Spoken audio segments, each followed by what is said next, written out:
Okay, I'm going to start.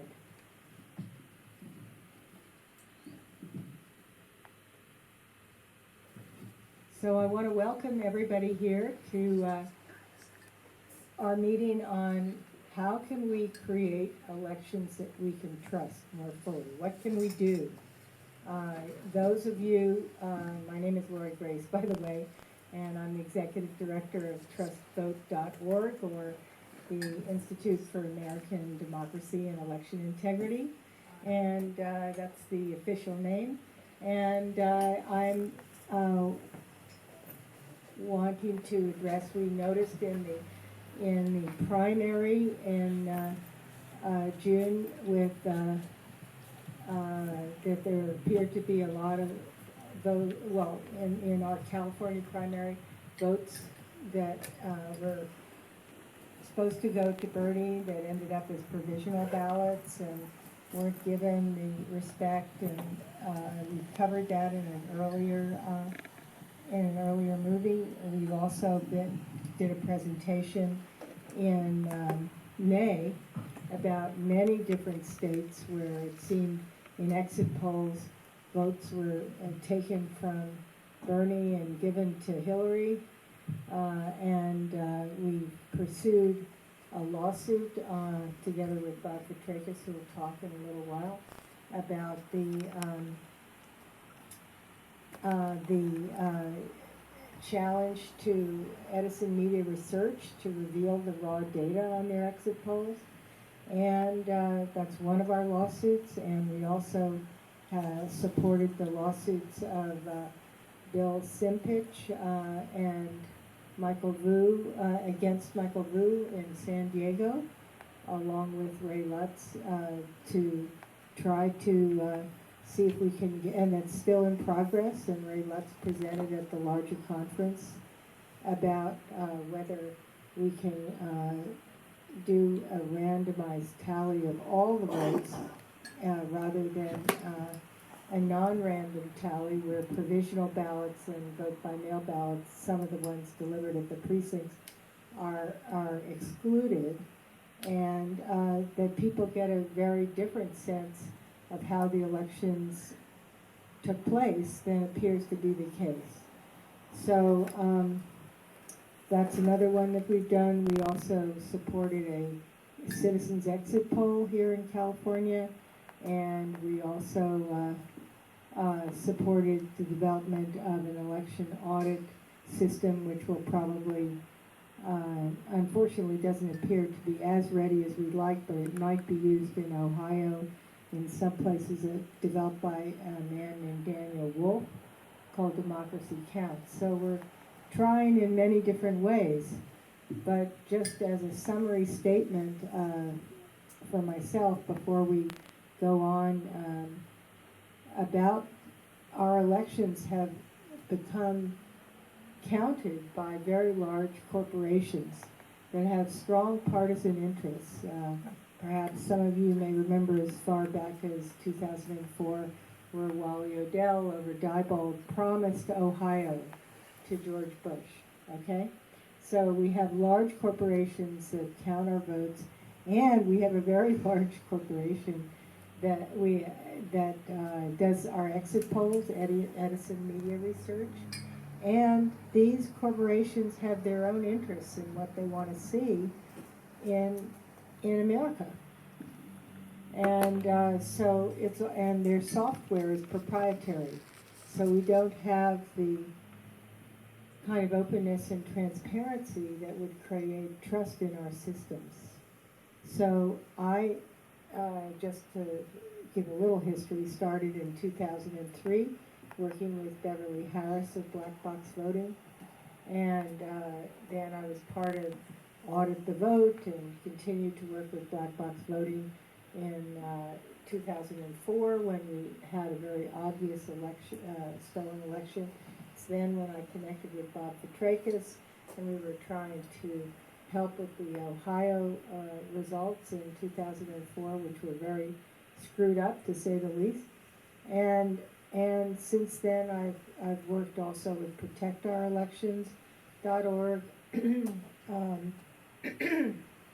in Washington, D.C., and with just different organizations that have been trying to create elections we can trust. And we want to really thank you. I want to thank you for your interest. And in order to create elections we can trust, we're going to really need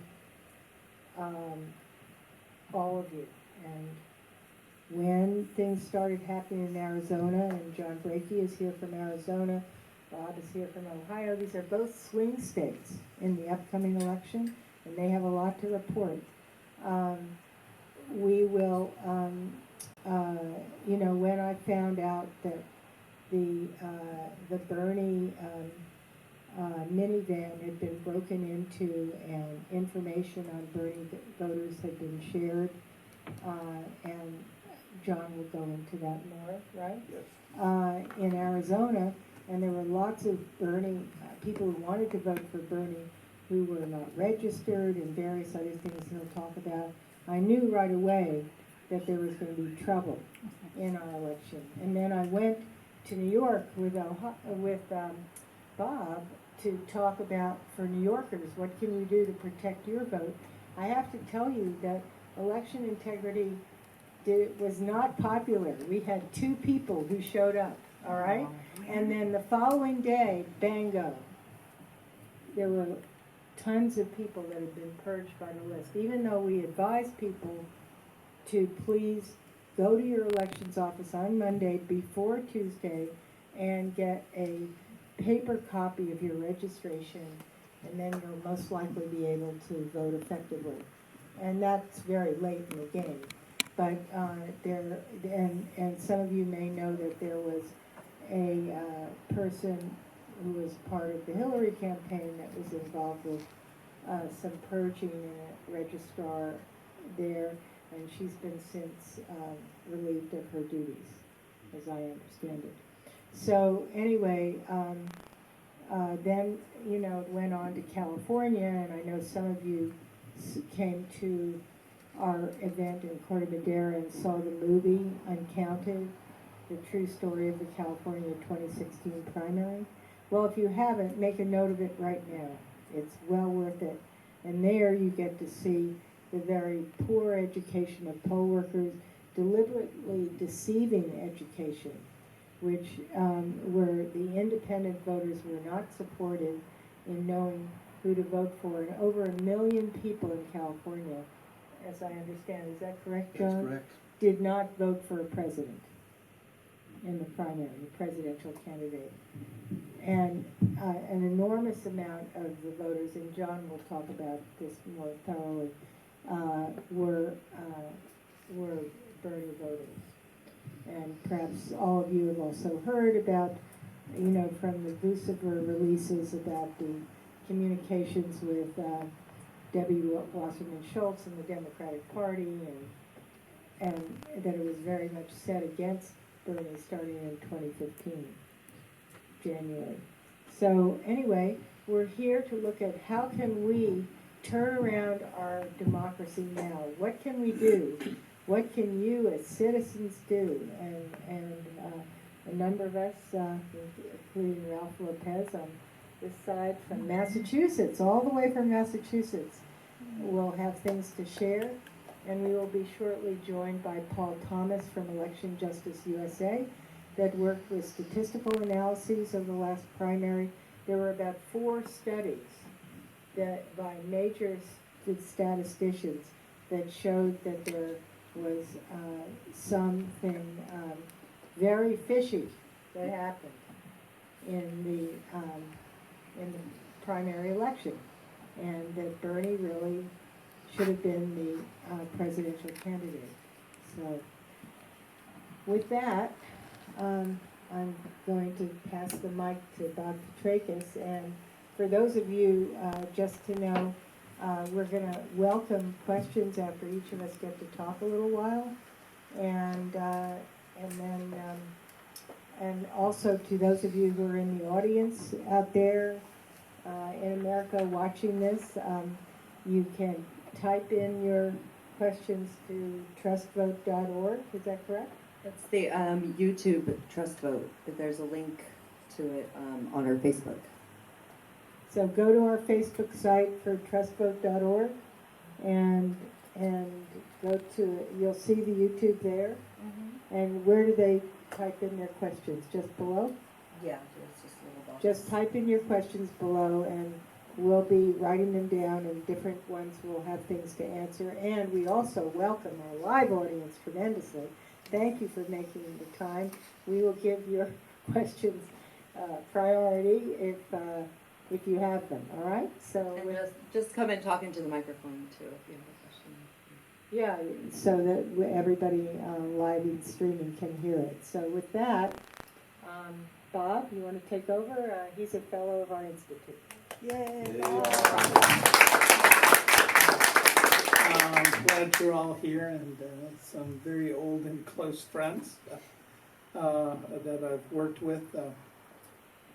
My background, my wife Suzanne says, just tell them you're a community college professor and an attorney, but I have a PhD in political science and as well as a JD. So with that skill set, I got caught up in the 2004 events in Ohio. Although I had complained about the machines dating back to 1992. I had the privilege, that's when I was a Dem, before I created the Green Party in Ohio with my wife, in part motivated by legal standing. Really my inability to count on the Democrats to actually challenge when they were being blatantly ripped off made me think we needed another party in the state that would, again, have the courage to sue. So in 1992, I'm running for the U.S. Congress. I'm a sacrificial lamb against John Kasich, who ran for president, who's now the governor of Ohio. And in my own ward, in the inner city, I take the inner city, right? It's one of those gerrymandered, two big rural counties and a small strip of black people in the inner city. So I end up losing 80 to 20. Every precinct around me in the inner city, I'm winning, 80 to 20. And I'm thinking, how could this be? I'm on 2 sample ballots, I'm in the inner city. And so I call up the chair of the party, Fran Ryan, and say, how could this happen? I didn't lose that. I won there. I lost out in Delaware County, right? Which, by the way, I lost 83 to 17 in that rural area. I was doing things like gay marriage. It was prematurely early. I probably shouldn't have done that. My pollsters warned me against it. And I wasn't a good politician. 1992. But I wasn't a good politician because then they would ask me about my sexual orientation, and I would ask them, do you want a date? Is that why you did did not go over well. But I told the party chair, these are my votes. And she says, oh, honey, the machine just flipped. Fran Ryan, she was this old Irish Paul. Oh, honey, the machine just flipped them because of ballot rotation. You won anyway in the primary, who cares? I was like, okay. So the machine flips vote. So that was always in the back of my mind. And then in 2000, having read Bev Harris's book and heard the results of, 16,000 votes, the election's called. We all know the story, hopefully. John Ellis, the first cousin of George W. Bush, calls the election. He's working for Fox on a 30-day contract based on 16,000 votes being subtracted from Al Gore and 4,000 being added to the total for George W. That and the tremendous perception, according to eyewitnesses, where, again, John Ellis said, Jebby says George won. Jebby says George won. But there'd just been a 20,000 electronic vote shift. Later documented, right? They fixed it. There were memos on it. So leading up to, of course, 2004, many of you know that the vote count in Ohio wasn't counted in Ohio. supposedly for the first time in the history of the state, the supercomputers in Ohio failed. And thus, a Republican server farm in Chattanooga, Tennessee, was the mere oversight that it switched to and counted our votes. And quite literally, at the last second, when the only people left in line were inner city voters, the vote literally flipped from Bush being down 3 to Bush being up 3 if you round it off. And we saw a variety of things over time. And we were able, I wrote a very long book. We sued Moss v. Bush, if you get a chance to look at it. But we wrote a very thick book, because they said there was no evidence. J. Kenneth Blackwell, the Secretary of State and co-chair of the Bush-Cheney re-election campaign, said there wasn't a single shred of evidence. And he was right. We had tens of thousands of documentations of that. So we put it in something that looked like a phone book. But we found, the next time around, 2008, Barack Obama, we decided ahead of time, we found out after the fact, after it was all over, they had purged 1/4 of all votes in Cleveland, a city that voted 81% Democratic.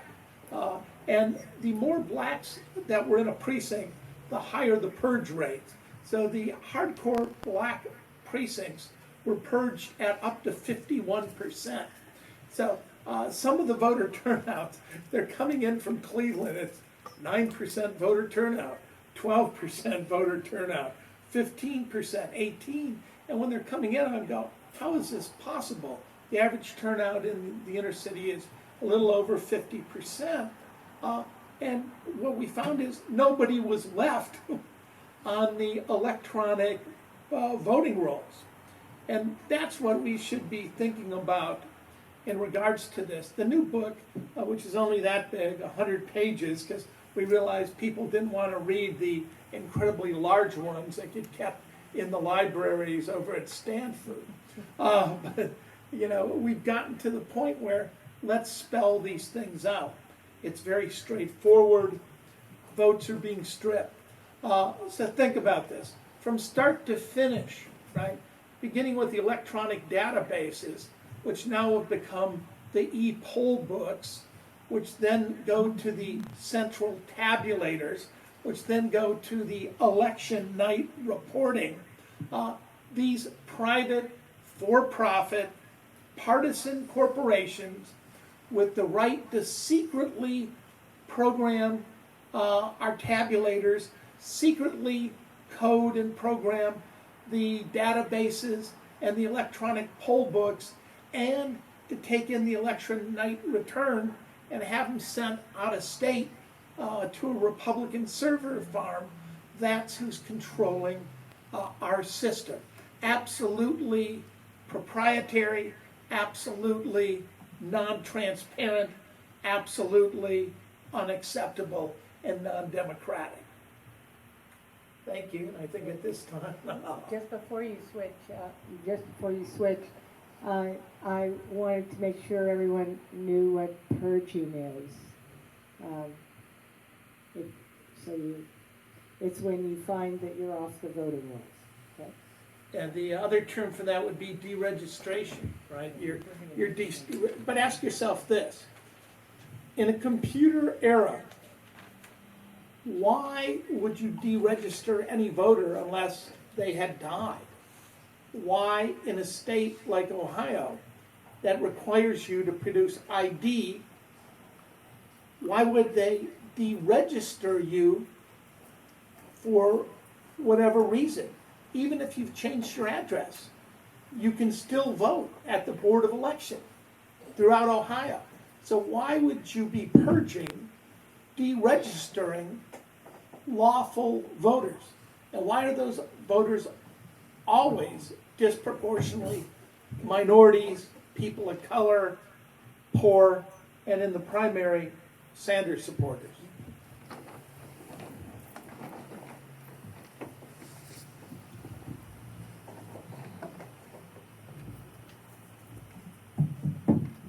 Hi, my name is Ralph Lopez.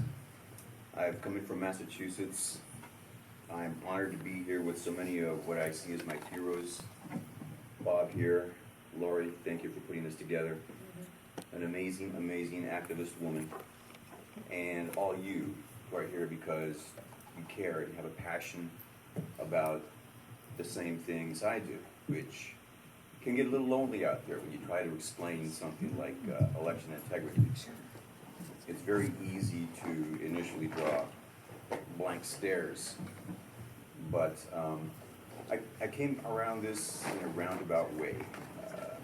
I guess I've been very concerned about the direction of my country for some time. It's interesting the time frames that I've been hearing today. 12 years, 14 years, really right around the time of the Iraq invasion. 9/11 is when I started getting very concerned and not deeply into election integrity until now. Like anybody else, I care deeply about the world that I'm going to leave my children, what it's going to look like with the issues of climate change, their constitutional rights, war and peace, and I look around and I see wars expanding and our rights eroding, and I've come to the conclusion that nothing has a bigger impact on these things than the integrity of our elections. And it really is a wake-up call to me to understand. Well, first of all, let me back up a little bit. I remember in 2004, the election between George Bush and John Kerry, and I never thought Kerry much. He was a drip. He's my U.S. Senator, being from Massachusetts, and but I supported him. I supported him because I thought what was going on in that particular election was extremely important. Because as you recall, 2004 was the first time that George Bush had been up for re-election since the Iraq invasion. And so nobody conceivably knew that he would be this crazy.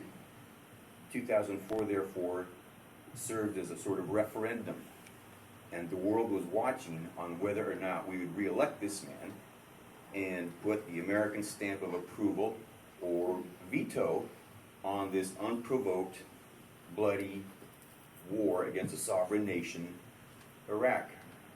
And I remember being in Copley Square the night that Bob is talking about, when the vote got shunted to Tennessee. And I remember the celebrations already beginning at about 10 o'clock. And then around 11 o'clock, it was almost literally the 11th hour, there was some sort of buzz coming from across Copley Square where the Jumbotrons were. And I was trying to hear what people were saying, and apparently the news wasn't good, and Kerry's numbers were going down, and suddenly what was a sure victory became a defeat, and everybody was just stunned.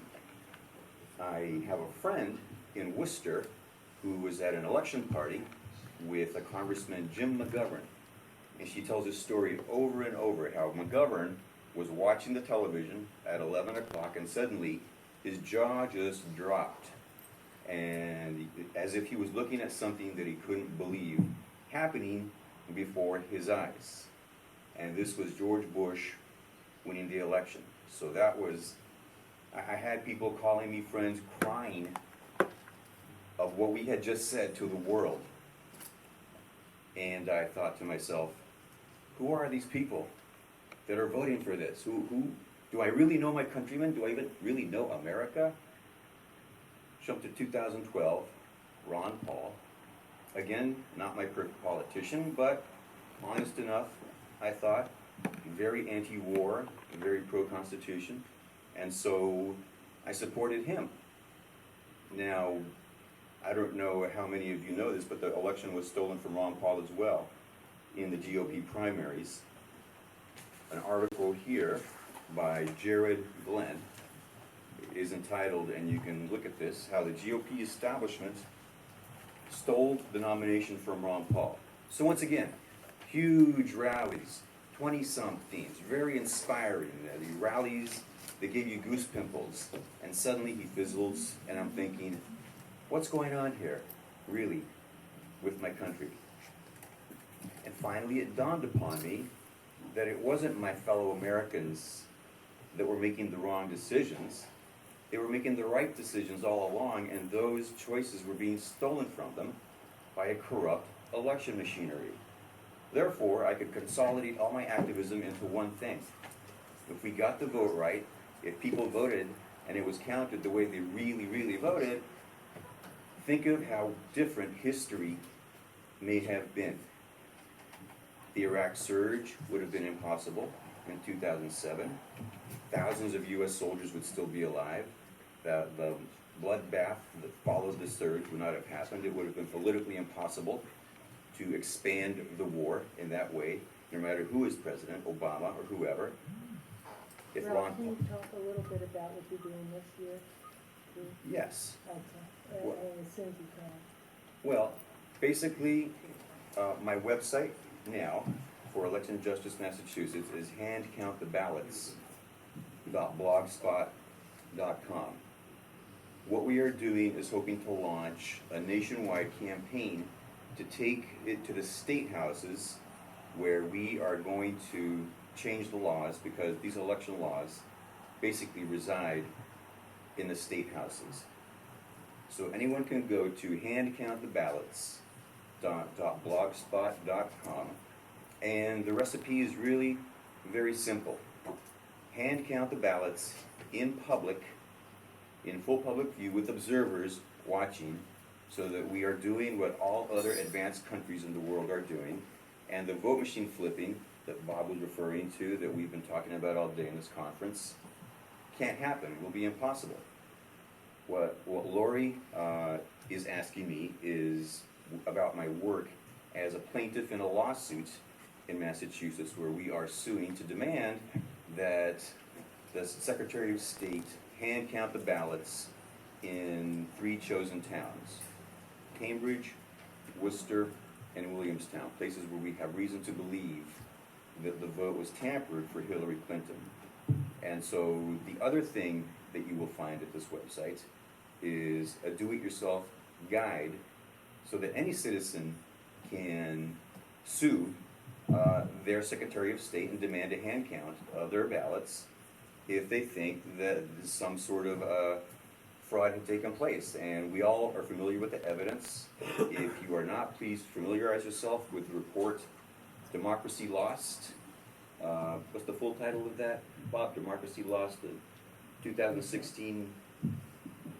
Vote what you finally call it. Democracy lost how the 2016 election was. I'm not remembering. Democracy Lost, how the 2016 primary was stolen from Bernie Sanders. Democracy Lost will bring it right to the top of the hit list.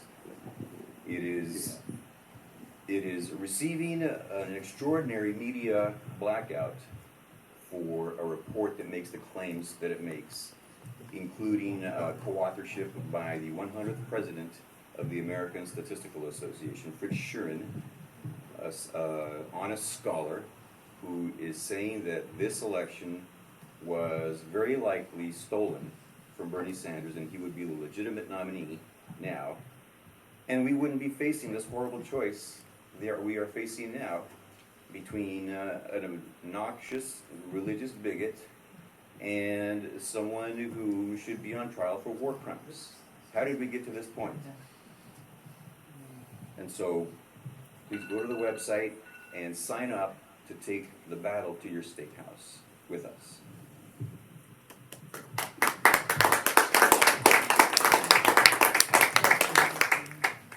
I'd just like to comment before we move on. I was really inspired by Ralph Lopez's lawsuit, because he was representing himself, and what I've understood is that the judge has given you a little bit more spaciousness than you'd give a lawyer. Yes. You know, and I think that's good, and that's encouraging for us as citizens, and it may differ from state to state or county to county, I don't know, but I judge to judge, but I really liked hearing that and what you've done, And what I just wanted to elaborate on yours is that there, as I understood it, was 3 college towns that had a high polling for Bernie Sanders in the Democratic primary, and then in the electronic voting machines, there was a change. If you elaborate. Yes, the kind of signs that you want to look for in your state, and again, the report Democracy Lost will elaborate on these states. This is Ohio. If I'm missing something, Bob, Illinois, Arizona. Really, the important swing states are where the fraud is going to happen, or states where there's no paper trail. In Massachusetts in particular, the vote in districts where the vote was counted by hand, in those districts, as an average, Bernie Sanders won by about 18%, nearly 20%. In the votes, in the districts where the votes were counted by machine, that is where, what's her name, Hillary, won by about 1%. And so we have a vast discrepancy here, which we decided required further investigation and a lawsuit. What the takeaway is that people need to know is, as nice as it is to have an attorney, someone like Bob representing you, you do not need an attorney to sue your town or your state to have them bust open the ballot boxes and count them by hand. That's what they are there for. Just briefly, I forgot to mention the Edison research case on the attorney in Johnson versus Edison Research. So if we can talk about it a little later. But I'm suing Edison Research, the monopoly exit pollsters who work only for the mighty media consortium, which is a cartel, ABC, NBC, CBS, Fox, CNN, and the AP. So we're actually suing Edison Research and saying they're colluding with the state because everything is adjusted to assume that the official count of the state is always sacred and holy and correct, when in fact, in order to do those things, we found some unadjusted polls. They gotta come up with very strange results, including the elimination of all sorts of young people from the polling process. So Johnson versus Edison Research. Right. And I want to say this is current. This is right now. Their first response to Bob and Pete Johnson was talk to our attorneys. Then we found out it was Baker and Hostetler, a law firm that makes about $650 million a year in income. And so we are definitely David versus Goliath here, and we really welcome you to join us. It's about to go to court, as I understand. Is that correct? Well, we're waiting for a judge to rule. Of course, they're always going to want to sanction us for daring to challenge the monopoly and the cartel. But we've been through this before in '04 and particularly 2012 as well with these lawsuits. And depending on the judge, we might end up being successful, which would be totally amazing. They'll then appeal, right?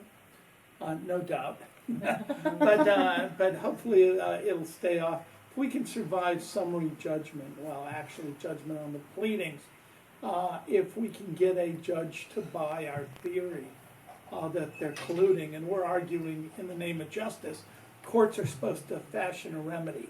So if they find out this is a monopoly, it's a cartel, and there's no rational reason on earth you would accept the numbers without testing the machines to see if there's problems, then a judge could give us discovery. And if we get discovery, we break the monopoly, we get the unadjusted poll numbers, and that's sort of the holy grail of what I consider this whole process of election rigging. And this is where we started back in May when we presented right here at Sunrise Center at TrustVote and about the exit polls that were really off in 12 states. And then Edison Media Research canceled further exit polls when they received Cliff Arnebeck, an associate of Bob, an attorney associate of Bob's letter, to please that they want to see the raw data. Yeah, it was a hold notice. We said, we're about to sue, hold all of your data, do not destroy it. So their response almost immediately was not to do exit polls in California. Or in New Jersey, or in None Rhode of the Island, remaining primaries, there have been you know, 26 a variety primaries. of others. Yes? I'm just curious, are they planning on doing exit polls? You don't take any questions Yeah. unless they go to the mic.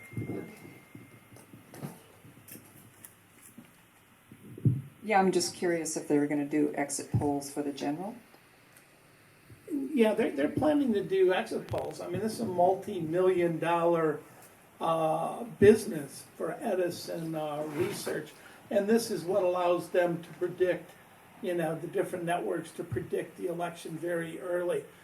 They've told us that they don't design these polls to be predictive, but in my state, in Ohio, they predicted the election on the exit polling without a single vote cast in the state.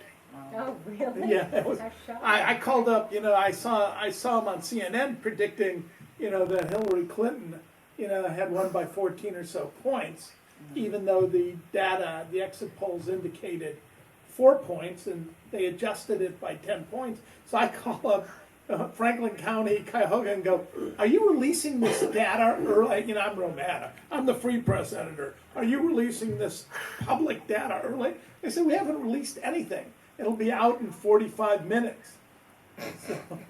So yeah, they called the election based on the exit polls they won't reveal. Wow. So you're beginning to get an idea of the true nature of Big Brother and what Big Brother is about. And this is our own version of 1984, and which didn't happen just then, but is becoming more and more now. So with that, I think I'd like to turn it over to you, John Brakey, and why don't you introduce yourself and the amazing work you've done. Let's all focus, and I also want to say that we're joined now by Paul Thomas and Kelly Mordecai, and you know, let's give as much focus as we can on our present day situation and what we can do as citizens right now. Thanks.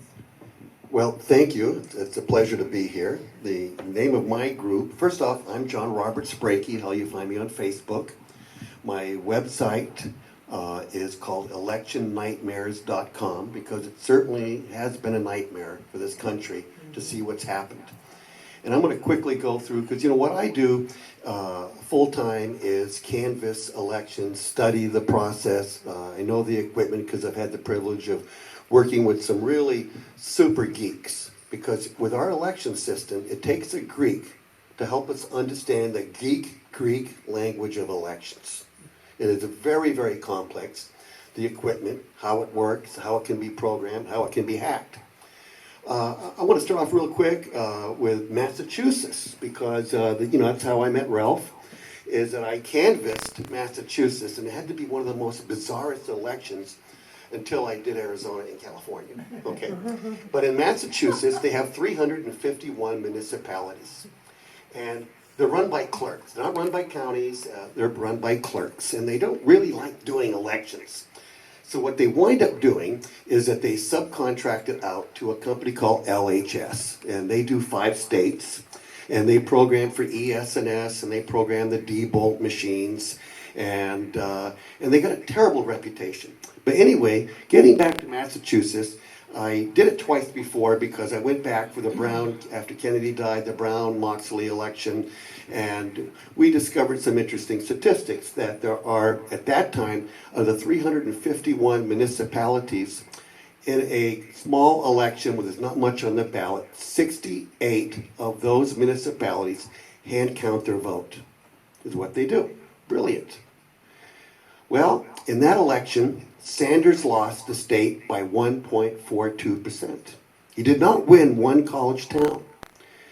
But in those 68 hand count municipalities, He won by 17.9%. Now, one thing that I know, because I study elections, and after so many years, you get a feel. And when you're canvassing, when I canvass, first off, I go by the type of equipment because I'm looking for algorithms, I'm looking for illegal programs running, and see how the statistics work out, because sometimes you can see that. That was quite shocking to know that 2% of the state came up with that. So then I did other states. Now I'm going to jump to my state, Arizona. My state was so bad, I had to sue my whole state. Because in Maricopa, that election, 150,000 people were disenfranchised because of not enough precincts opened up. The lines lasted for 5 to 6 hours. But the most thing that really blew my mind, because when you do this, is that when you see one person win, like Hillary Clinton, win the vote by mail by 60%, and then Sanders, he wins the precinct vote by 59 to 60%, and then he wins the provisionals by 63. That's a 40-point spread. I never saw that before, except in this election cycle. And by the way, that in California was a very huge spread too. Now I'm going to jump to California. In California on election night, what I usually do is that immediately as the precincts close, I go online, I go to the site called Politico, and I start taking pictures and I start freeze framing the results. And I want the first results right away because that's pure vote by mail, because I'm looking for patterns. Okay? In the vote by mail on election night in California, Hillary, my God, this is a blowout. I popped open a bottle of wine, I cooked dinner, I got loaded, I went to sleep, really depressed. The next morning I woke up, she was only leading by 13%. So immediately I finished my canvass and I pulled down and I find out that 2.5 million people went to vote at the precincts for a Democratic candidate. Now I can't tell you which one, but I can tell you that she won the vote by mail by 26%. And 2.5 million people went to vote, 2.5. And only 1.9 million people's vote was actually counted at the precinct. 550,000 people were pushed into provisionals for various reasons.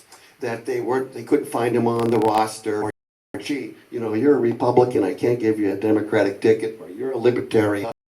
And by the way, by that time, I've known Bob for a long time. I knew about his book. I knew about the stripping because it happened in Arizona. It happened in other states. And it was a part of the pattern of what happened.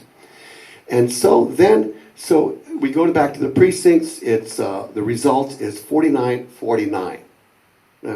These are really weird results. And then they pull the lottery. They say, now we're going to go ahead and analyze these votes. Now, by the way, they still haven't counted 1.8 million votes when they called the election, okay? And I can see, and how at the very end of my analysis, I can see that the front end of the election was stacked. And stacking is that, you are a Democrat, and I know you're voting for Hillary because, my God, you put it on your Facebook page. And by the way, somebody broke into the VAN system, NPG, okay, VAN, which is the Democratic database that, if you remember the debate, there was a huge fight about, and Bernie was locked out of his own database because, VAN is the database that the Democrats use, the Republicans use another system. And, these databases are very, very powerful, and they've been used like no other election that have they ever used the voter database. And by the way, that's the big claim going on in the country right now, that our voter databases are extremely in danger of being picked, in the FBI saying that 20 of them have been gone after, because it really is hard to get into the voter tabulators, because usually they're not connected, and the fraud that happens there is mostly done by insiders. And what's an insider? It's somebody, a vendor. It could be a programmer. In my state, going back to that, 2 years ago, I had a suit in Santa Cruz County. I sued them over a records request. I was asked to go down there and monitor their election. I did 2 cycles there. And we found a guy, believe it or not, who was programming secretly on a 1099, being paid $2 million an election cycle. He was programming 13 out of the 15 counties. And he could not come out in a public records request. And he's been doing it ever since the Help America Vote Act passed. He used to have a corporation, he canceled and became a DBA. And so he got paid on a social security number on a 1099. All these things just kind of really build up, and you can see how the process works. You know, after so many years, when you're in this field of work, and you know, I now call myself no longer an election integrity activist. I'm a transparency activist, and what I fight for, and what I realize now that I've learned, that I'm very excited about in this election cycle, is the fact that, first off, we're calling it the right name. And, you know, we used to call this problem, what we have in this country, voter fraud. And now we're actually calling it election fraud. And that means we have a chance to fix it, because you can't fix it if you call it the wrong name. What I've discovered this election cycle, because I want to give hope, I don't want to just be up here talking about all these problems and what are we going to do. I have realized that thanks to Lori, and what she did a long time ago, and the seeds that she planted. And I'm very grateful, because I followed those seeds, because, you know, Jim March, who used to work with Bev, worked with me for a long time. He explained to me how Harry Hursty had set up if he had to build an election system, that he would build a system that basically does several things. One, we take the black box and we make it into a transparent box. And how do we do that? Okay. We want to make it also trackable. That means chain of custody is very, very important. And then what's really important at the very end, it's got to be publicly verifiable. Well, she went ahead, got with Mitch Trachtenberg, and they built the first system in Humboldt County. And by the way, there's no better county in this state who came out for Bernie Sanders. He won there by 78%. Why? Wow. Anybody ask why? It's trackable. Yeah, or because there are a lot of hip people there. I don't know. I guess they grow a lot of marijuana too, you know. I don't know. All I know is it looks like to me that when elections are stolen in this country, they're stolen with impunity. They understand the systems. They know where the vulnerabilities are. In my state, it's in the vote by mail is where they steal, because our auditors are really poor. They do not sort our ballots by precinct, okay? Everybody heard about the Volkswagen situation? Okay? They built a computer that knew when it was being tested. You know, one of the things I want to gag over was when somebody, election director, says to me, I know my system's good because we ran a logic and accuracy test and we vote on certified software. Well, that don't mean nothing to me. I mean, you know, you can program a computer to count right now, and you can program it to be time sensitive. And you can also use a program like Fraction Magic or something like that to go ahead, that would go ahead and change, because, you know, election results, when you come right down to it, when you analyze them by precinct. And that is how Fraction Magic works, okay? You enter it on a precinct level, you can change different results instantly. If you have a lottery drawing going on, if you don't get those precinct results in your hand before they do the lottery, they can walk in a back room. It's easier to go ahead and de-rig those precincts than it is to rig. I mean, you just walk up, okay, put it back to normal, and the results will go back where they want. This system that I'm talking about is really pretty incredible, which Trachtenberg and Lori helped get going. Because after they did what they did, a guy named Larry Moore came in, who developed Lotus Notes. I don't know if you remember that or not, which was a big system at one time. He got Harry Hursty to work with him and other people, and they built a system called Clear Ballot. It's an amazing system. Google it. But what they did is create competition. The largest company in this country is called Elections, Systems, and Software. 61% of the votes counted in the United States right now are counted by them. It's incredible to know that when they first brought the system out, guess what? Elections administrators didn't want it. They didn't want cowboy elections. We got a good system right now. And what I'm finding out Well, it takes years to get certified. Take it out of the machine. And in Arizona right now, I have a lawsuit going on. The lawsuit that I have going on is about them destroying the ballot images on a daily.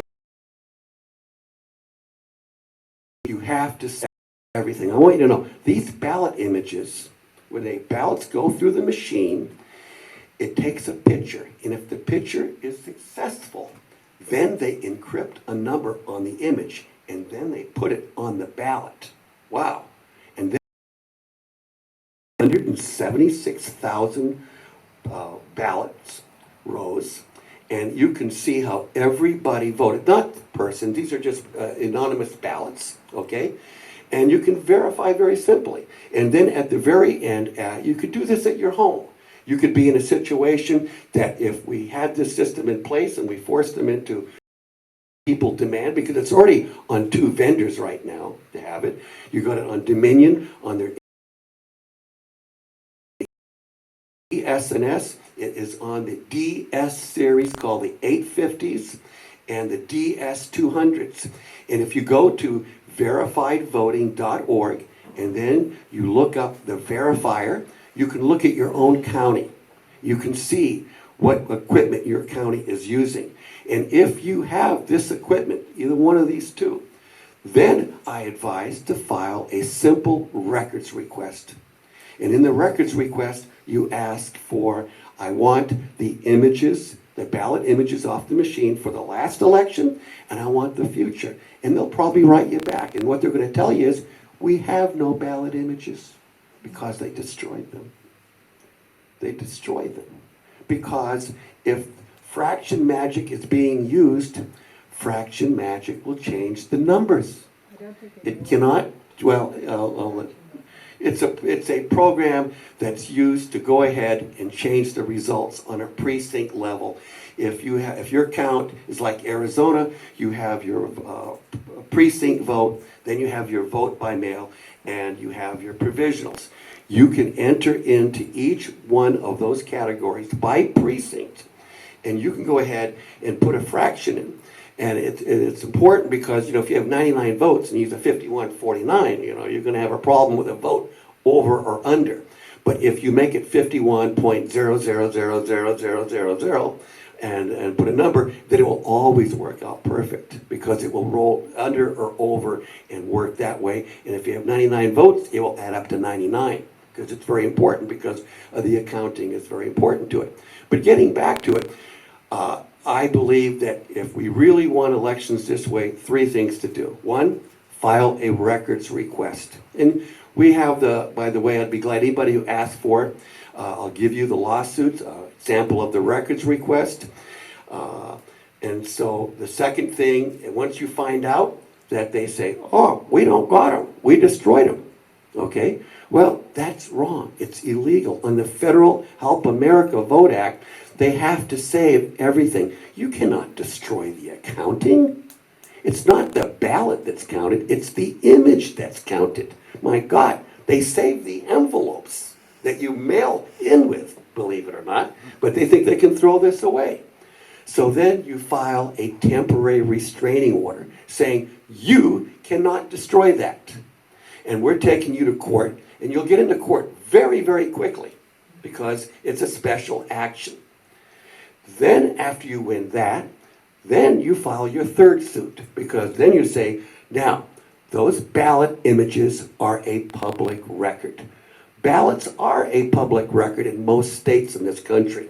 But because the original ones are the original ones, and they're afraid if you get in there and you're a candidate, well, maybe you'll have a piece of lead below your finger and you'll make a mark. That's the excuse that they give, okay? What excuse do they got with the ballot images? In my suit, they answered back, and you know what they said? They said, gee, if the people got those ballot images, maybe they'll sell their vote. And I'm going, well, you described vote by mail. We should get rid of it then. Okay? In my state, you can do a ballot selfie. So the end of my part here is that we all need to be the we, and we need to demand that elections as a solution are transparent. that they're trackable, chain of custody, and that they're publicly verifiable. And there are simple systems that can do that. Because, I want to live in a country that I know that my vote counts. I want to live in a country that my grandchildren have a future. Because the way I see it, I don't see it happening until we can take this country back. And we can do it by all learning how to be we the people. So that's why I wear a button everywhere I go. Be the we. Thank you.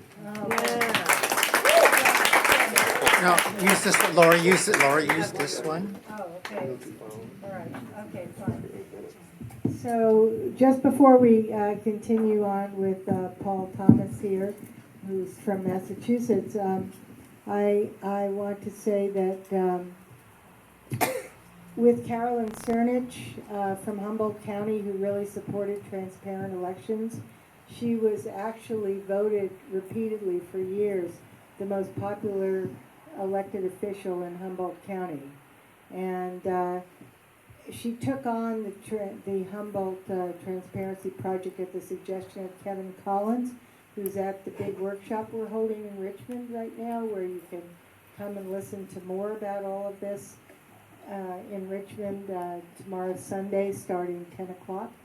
But aside from that, I just want to say that when things are publicly verifiable, when people can be involved in their elections, they're basically very happy. And when we ran our exit poll, we had people very happy to be doing it, participating. They were getting paid, but not a lot. And in fact, we have one person who is an exit poller here. You want to say something about your experience? Yeah, I mean, I would have done it without being paid. I would have, been there doing that for sure. It was a lot of fun, and people were very open to doing it. There wasn't a lot of, no, I don't want to do that, and there was some, but it was a good thing. And when they said who they voted for, they put it in a folded over and put it in a box. Yes. As I understand, so that created more of the anonymity that would probably be helpful. So I wanted to also say that what excited me, I started kind of studying online with John Brakey here about his ballot image process, because it's a less expensive way, which I learned from Bob, about trying to get the ballots, at least the images, because having paper ballots is nice. We've got a lot of them in California, but if you can't get to them for 30 days, and the media has trumpeted the winner already all over the place, the ballots are not as useful, okay? So I am hopeful that if we could create a TRO, a temporary restraining order on destroying the ballots or disconnecting the audit files, that we could stand a better chance of being able to look at them. I myself have been to the election office in San Mateo, where I watched how things were counted, to stacked up to the ceiling with boxes of ballots, and we're talking about many, many people, so it's intimidating, in a large county. In a small county, I think it can work pretty easily.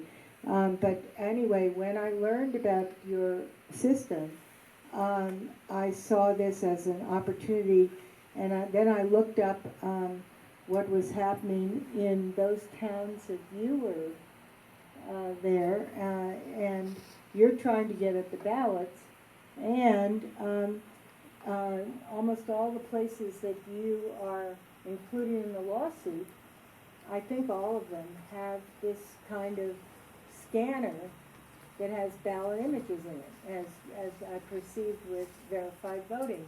So if those have not been destroyed yet, which they probably have, but who knows, it would be good to perhaps do a TRO on them, to not destroy them, because they may be easier to get at than the ballots, possibly. And also, if there's resistance, or if if they have them and they haven't destroyed them yet or they're resisting it, it brings up still another example of election officials resisting transparency, which is something that we need to bring media attention to. So, Can I say you want to say something? Yeah, just a thought comes to mind that there's been a string of media reports and stories that call what we're doing here a conspiracy theory, and you've seen that. And what's really interesting is that the what I like to call the powers that be will call these things conspiracy theories, and then fight tooth and nail against the only thing that will prove it to be a conspiracy theory or not, which is to actually count these images or these ballots. Now, what Lori is talking about, and John's the expert here, everyone should really be familiar with the website verifiedvoting.org, because you can go to your state and find out exactly which kind of voting machine your town or counties use. And that tells you if they make an automatic scanned digital image of your ballot. What's the name of the machine, John, that always does it? Worcester County, for example. Yeah, they using the ES&S DS200 series, because everything that you guys do is at a precinct level. You deliver Okay. all your vote by mail, goes to the precinct. So they're not using high-speed scanners, central count, which is fortunate because they cost about $20,000 each.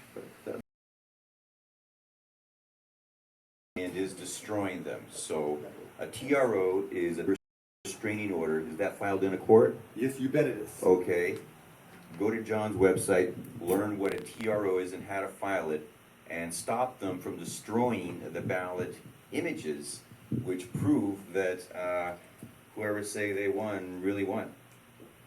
And what I'm going to do is, when I get back, is that we're going to put a formula together how this is all going to work, and then we're going to go ahead and put it on your site, Lori, if it's okay with you. It's post up, and it will have hyperlinks that you can pull down the TRO and how we did it in Arizona. You'll have the federal statutes, but you'll have to adjust it to the state that you're doing it in. Okay. And then the next one we're drawing up next is the actual lawsuit to get the ballot images. But if we can stop them from destroying and then know that we're going to get those ballots, then you take away their impunity because they're scared. Because the people who rig and do things, they only do it if they have impunity. Because I know that, because I caught them last November on the same equipment trying to rig, and I caught them. Because we have closed circuit cameras in all of our election centers, and I caught them breaking and entering into the computer. And then the elections director got on TV and he lied about it. He said he knew nothing about it until a citizen told him. Well, I was that citizen.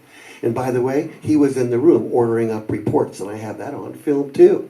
And then he said, gee, my guy had to go in because he forgot to print the zero report. Well, I have it on film that he did it at 10:31 a.m. and I have the report. So he just lied, and lied. And by the way, that bond election was $800 million.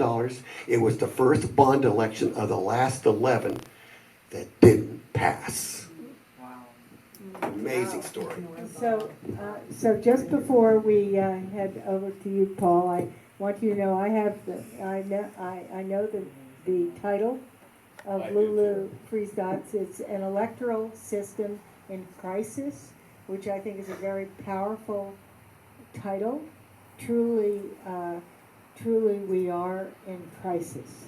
Okay, and I was very happy to be working with Paul, and Paul of Election Justice USA was also, that group was also contributing to our exit poll. And the study by Lulu Freeze-Dot and Fritz somebody, I can't remember his last name. Shuren, who is the former head of the American Statistical Association, the past president, was a really profound study, and one of the things they highlighted was Columbus County, New York State, where the votes were hand counted, and again, in that one. Bernie was way ahead. And also, since Paul was intimately associated with this, I want to bring you forward now, Paul. And I've worked with Paul since 2006, where we were tracking Mike Connell. Some of you have heard of this man before. He's now passed away, was killed. So take it away, Paul, about 8 minutes. Hi, I'm Paul Thomas with Election Justice USA. I'm very proud to be here and meeting with this august group of veterans, some of whom I've not met before, but it's a pleasure. But most I've had some interaction with, including Laurie as far back as 2006. Okay. I'll get this. Let's see. So my story in terms of election integrity starts out with right there. Is that good? Yeah. Okay. All right. My story in election integrity starts out with many of our those of us in the niche fairy godmothers, Bev Harris of blackboxvoting.org, when she started publishing on the Diebold code that she found online. And people started realizing that, wow, these new machines are probably hackable or at least vulnerable.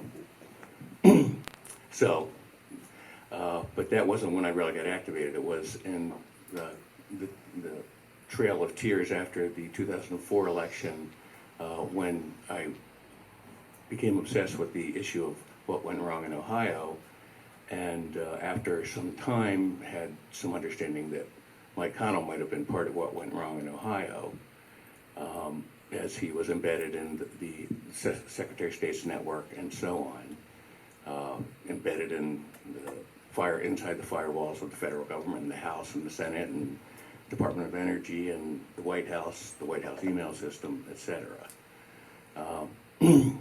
Let's see. So, in any event, it was in demonstrating that what went on in 2004 was going on in 2006 in real time on election night, is when we got the attention to the story, and that was shortly thereafter that I started working with Laurie and her colleagues.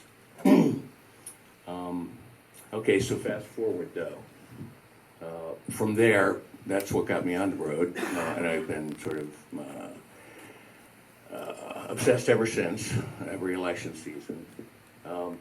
So this, in the 2016 primary season, is when things really kicked up a notch for us, because for me, and in the formation of election justice, as after we saw some of the anomalies, what appeared to be anomalies pointed out by John and friends in Massachusetts, we decided we were going to pay a little more closer attention to Arizona. And after we saw a fiasco roll out in Arizona and understood that many of the problems, along with the voter suppression, included what appeared to be electronic tampering and registration database manipulation and things of this nature. And as this story became more apparent on the web, on social media, we saw the next major primary was going to be in New York. And so we realized that, well, we need to start documenting this. And so those of us who did so co-founded Election Justice at this point in time, and with a foundational forum to take voter complaints as to what their issues, what they were experiencing in issues with, say, their registration got changed, they registered Democrat and became independent after some time, or they got changed to vote by mail, or a huge variety of issues are what have come out of the complaint form. But this was designed, first of all, to provide us to allow us to take evidence for use in legal suits, and pursuing on behalf of the voter where we could, and New York happened to be one of those cases. So that's where we really sort of started making a mark with data from more than 700 voters in New York. As many people know, 120,000 people were purged from the polls, the voter rolls just in Brooklyn. But it was there that our iconic case for our series of lawsuits in 2016 came forth. In the case of Leon Campanello, who in our discussions revealed that he had his registration not only changed, but his signature forged in the process of finding out that he'd been switched from a Democrat to a Republican, and that he had identical signatures lifted from his driver's license. And, Oh my God. and so that became the iconic, the lead plaintiff in our New York case. And again, this goes back to suggesting there is something going on at the level of the database systems. So let's see. All right, so we went on then. After New York, we realized California was going to be the big one, and it was. And so as we came forward, we saw a number of different issues arising, but one of the things was what led to the first lawsuit with Bill Simpich, and that was understanding that the poll workers were being mistrained. The non-uniformity of the electoral system in California from county to county, much less non-uniformity in the training that poll workers get, was a real issue. And so a number of poll workers became some of our lead exhibits or declarants in the California case. Anyhow, let's see. So what this does is bring us to the post-California depression of many people who had started out the primary season with great hope, because finally a lot of people had someone they could vote for rather than having to choose among which I won't vote for. And let's see. Okay, so I did skip over the fact that I do remember the name of that report because it's right in front of me. It's Democracy Lost, a report on the fatally flawed 2016 Democratic primaries. And that was one of the two reports that we put out, covering as much as we could of all the data and information that we gathered. We and collaborators had gathered this primary season,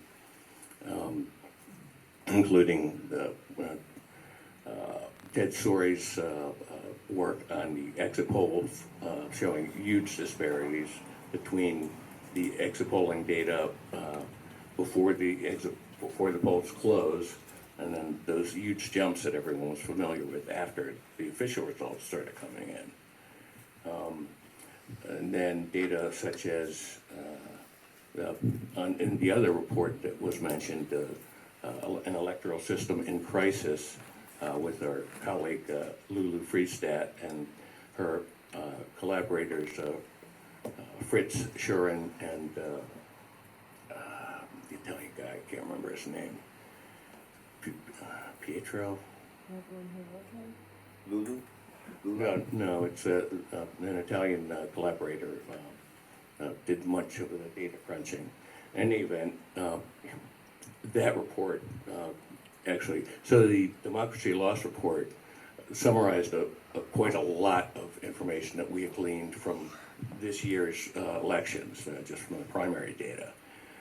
The Electoral System in Crisis report went back and reviewed primaries state by state in a number of different races and over a number of different years to show that there is a vast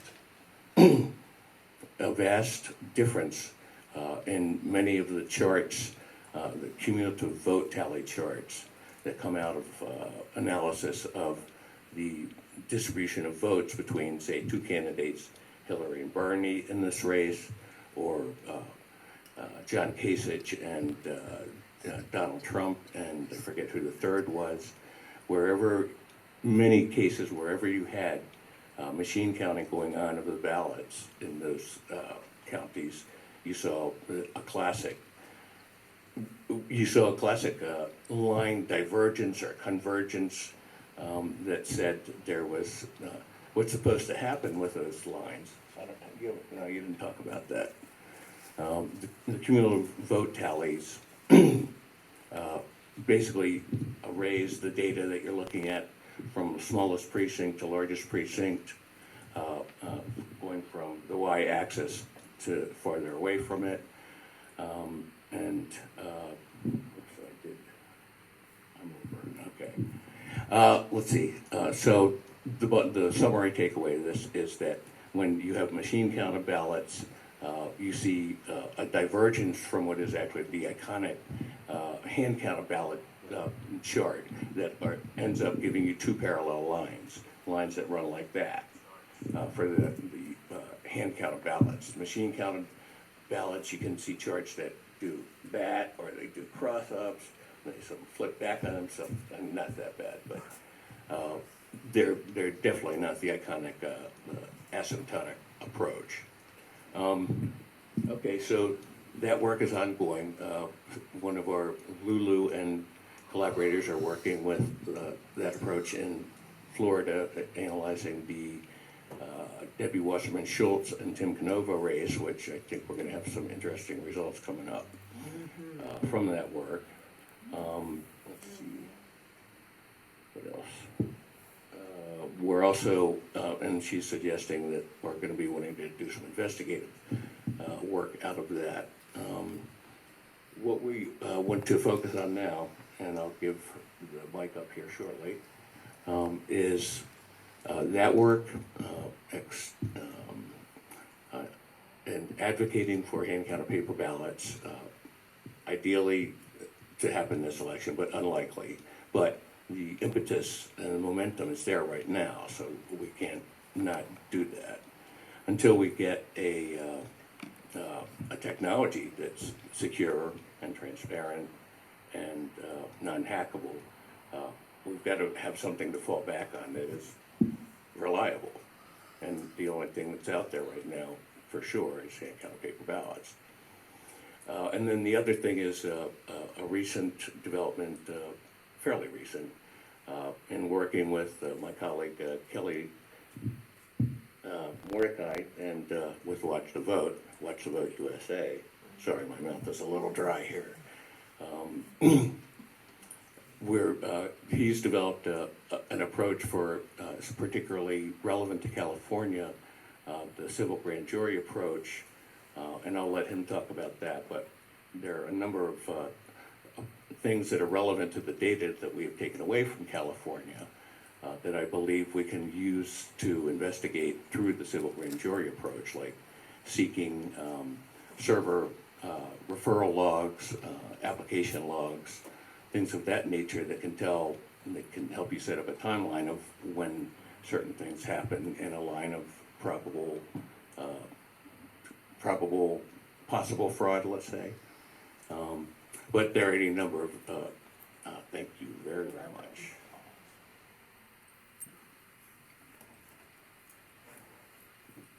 Much better. Okay, so anyhow, I'll let Kelly get to the civil grand jury approach, but the one thing that I really take away from it is I think there's a huge potential for some hope coming out of it. Because when you can take a tool and apply it to 58 different counties, it seems to me that there's likely to have some of them that are going to bear fruit.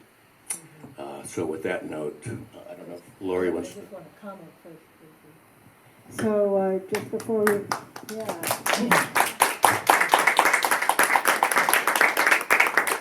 So thank you, Paul. So just before we move on to Kelly, I just wanted to say that we're going to be very happy to answer questions about concrete things that you can do. Okay? Make sure you speak louder, because so that's where people Really? say they stop hearing you. Yeah. Me? Yeah. Oh. This mic isn't very. Try this mic. Can- It's too I far can to talk stretch. louder. Yeah, talk louder, yeah. All right. Okay. I can talk louder. That's a much better mic. But So there's, we're going to be going into real things that you can do, and I want you to know I value each and every one of you here in terms of, what you can do as citizens.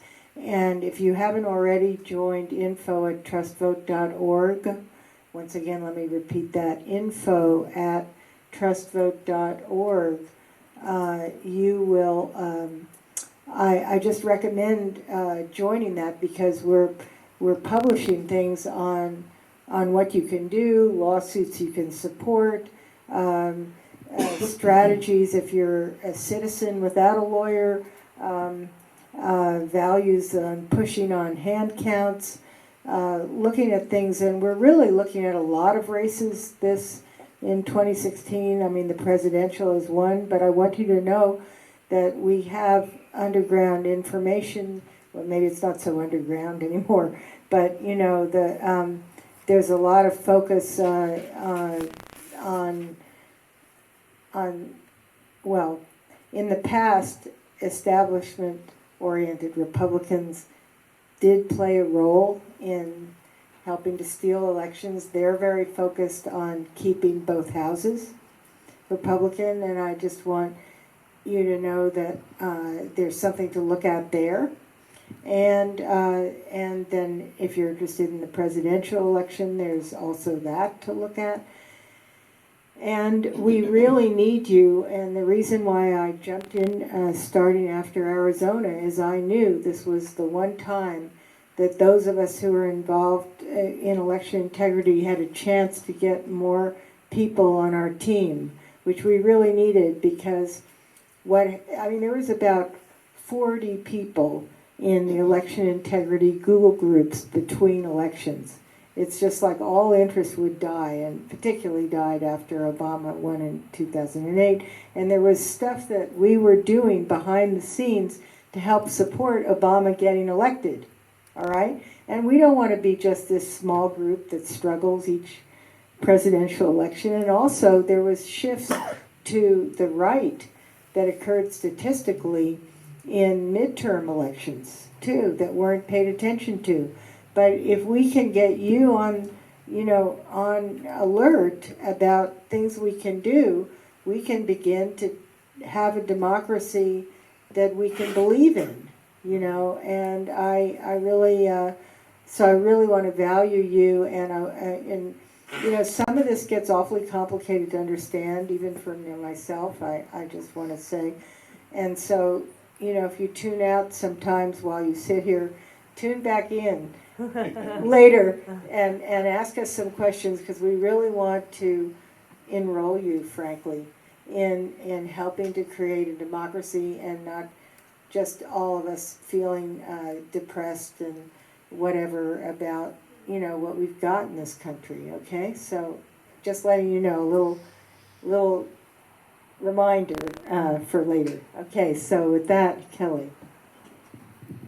I did want to say one more thing, and that's a thanks to Laurie for the support over the years, and particularly in helping me get to the conference this time.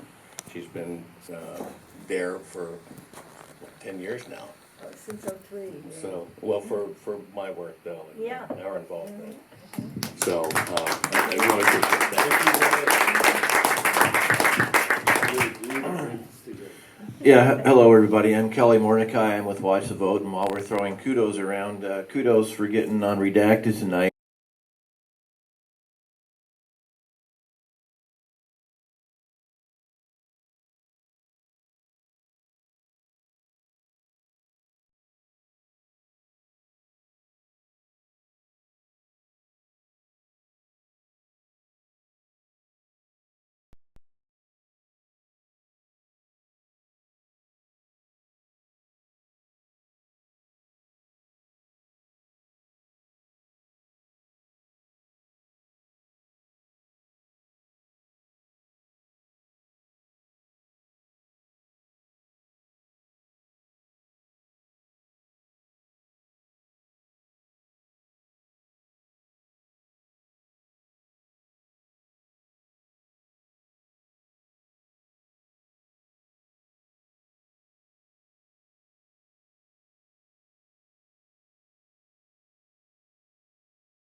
So with having all this information, well, what do you do with it? How do you get exposure? How do you get this resolved? Well, I wrote a book about the grand jury. It's called The Hidden Fourth Branch, A Corrupt Government's Worst Nightmare. And the grand jury has enormous power. If they know their power, they can issue their own subpoena. Theoretically, according to many court cases I don't have time to go into, 1 o'clock on election day, they can walk into the polling place, grab ballots, and start counting. Now, if that were to happen and somebody already rigged the electronic system, some of these hackers would probably need a fresh change of underwear within the next few days because it's going to get exposed. So anyway, so that's efforts. We had conference calls. We're getting people calling in from many counties, checking in with us. Yes, they were doing this. I myself submitted, this is a complaint we had from our data declarations.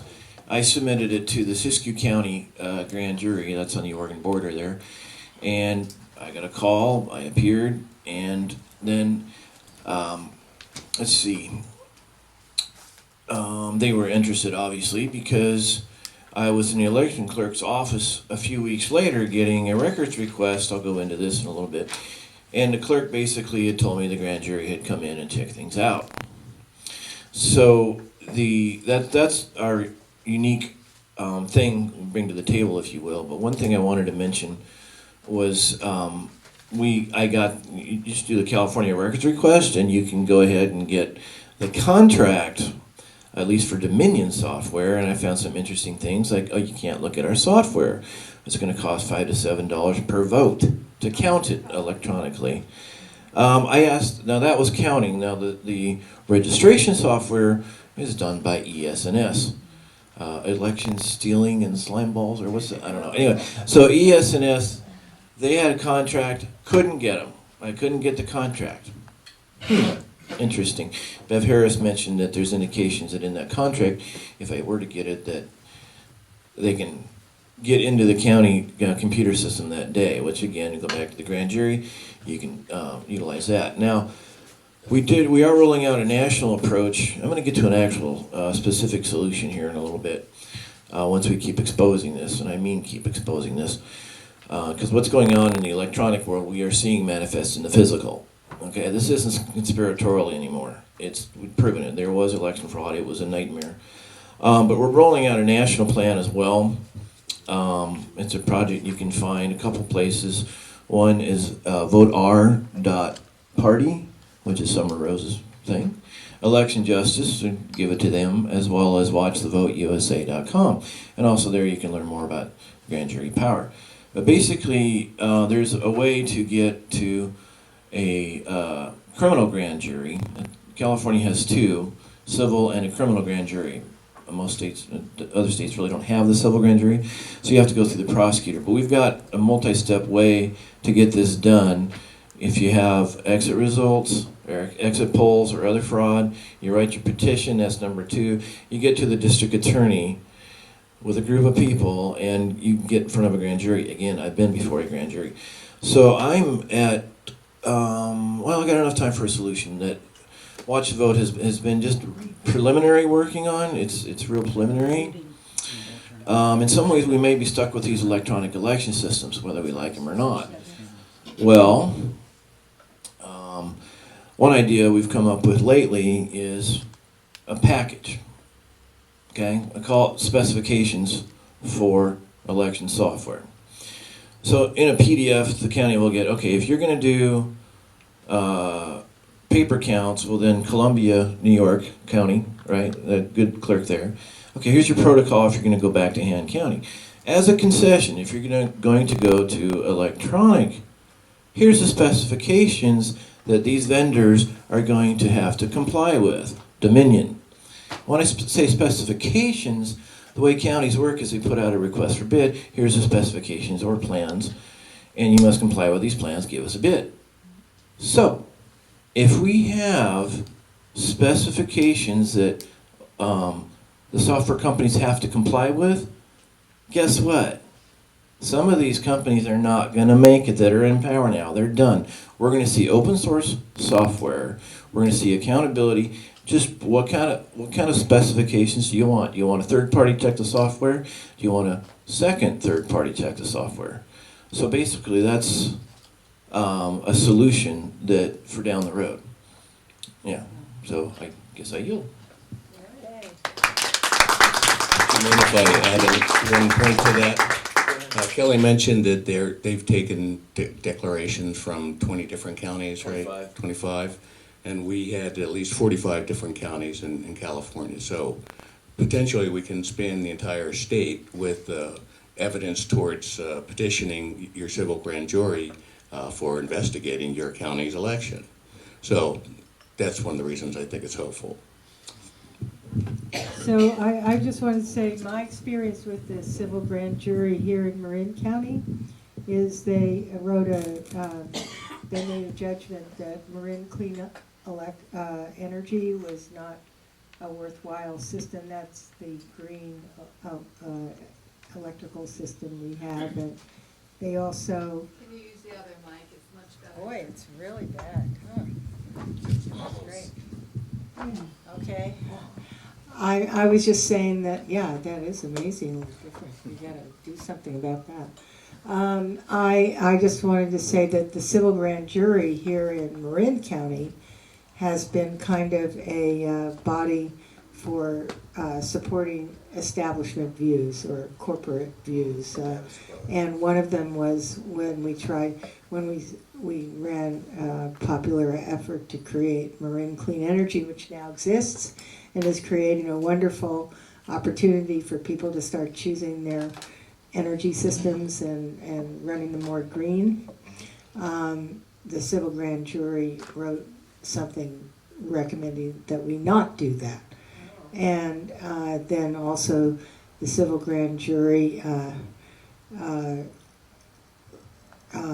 also wrote something negative about supporting having GMO labeling, that it not be a good choice. And, so I've just noticed conservative kind of orientation. That's all. It might be different county to county. Well, let me, if I may comment on that. Okay, you can get on your civil grand jury by filling out a form. Just go to the courthouse, okay? You serve for a year. It's 20 to 30, sometimes 40 hours a week. You don't make much money doing it. And every year it turns over. You can actually serve 2 years in a row. Then you have to take a year off, and then you can serve 2 more years. So you can fill the applications. In some of the smaller counties, they just can't get enough people to get on it. So, local control, you're concerned, obviously, yeah. I did want to comment quick about, see, this is a grand jury annual report, civil grand jury of Siskiyou County. You can kind of see it here. I've had this for, 6 years now. It's 2010. They did go into the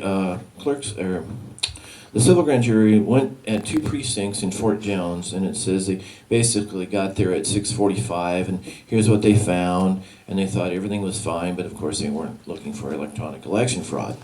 So it's just another example. One of the things that can happen when you're doing a complaint, and by the way, you can go online and just find your complaint forms. But one of the things that can happen is if they don't know their power, county council might misadvise them.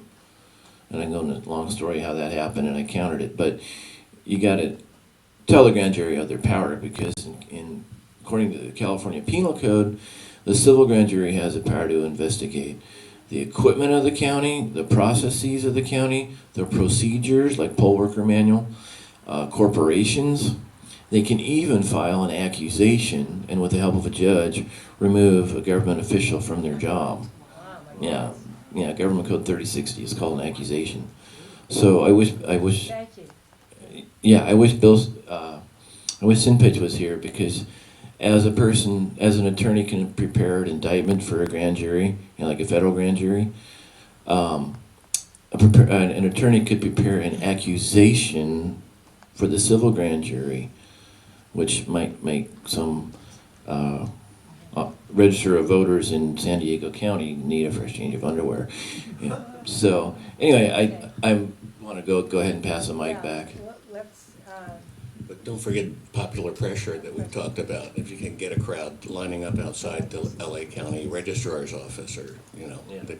the civil grand jury's office, you might be able to bring a little pressure to bear. I want to I want to make sure we get on to our questions now. We've received some, and also you may have some. So if you have something, you need to come step up to the mic here, and then we can address your question. Yeah. Or since there's only one good mic, if you could just repeat the question, that would work just as well. All right. So Yeah, so I'm aware, you're also it's a welcome bit of to a step long up. question. Okay. I am aware that there's a push for voting to go electronic so we can vote via our cell phones and have instant results. And of course the argument is that, well, if we can have safe banking statements, why can't we have safe voting?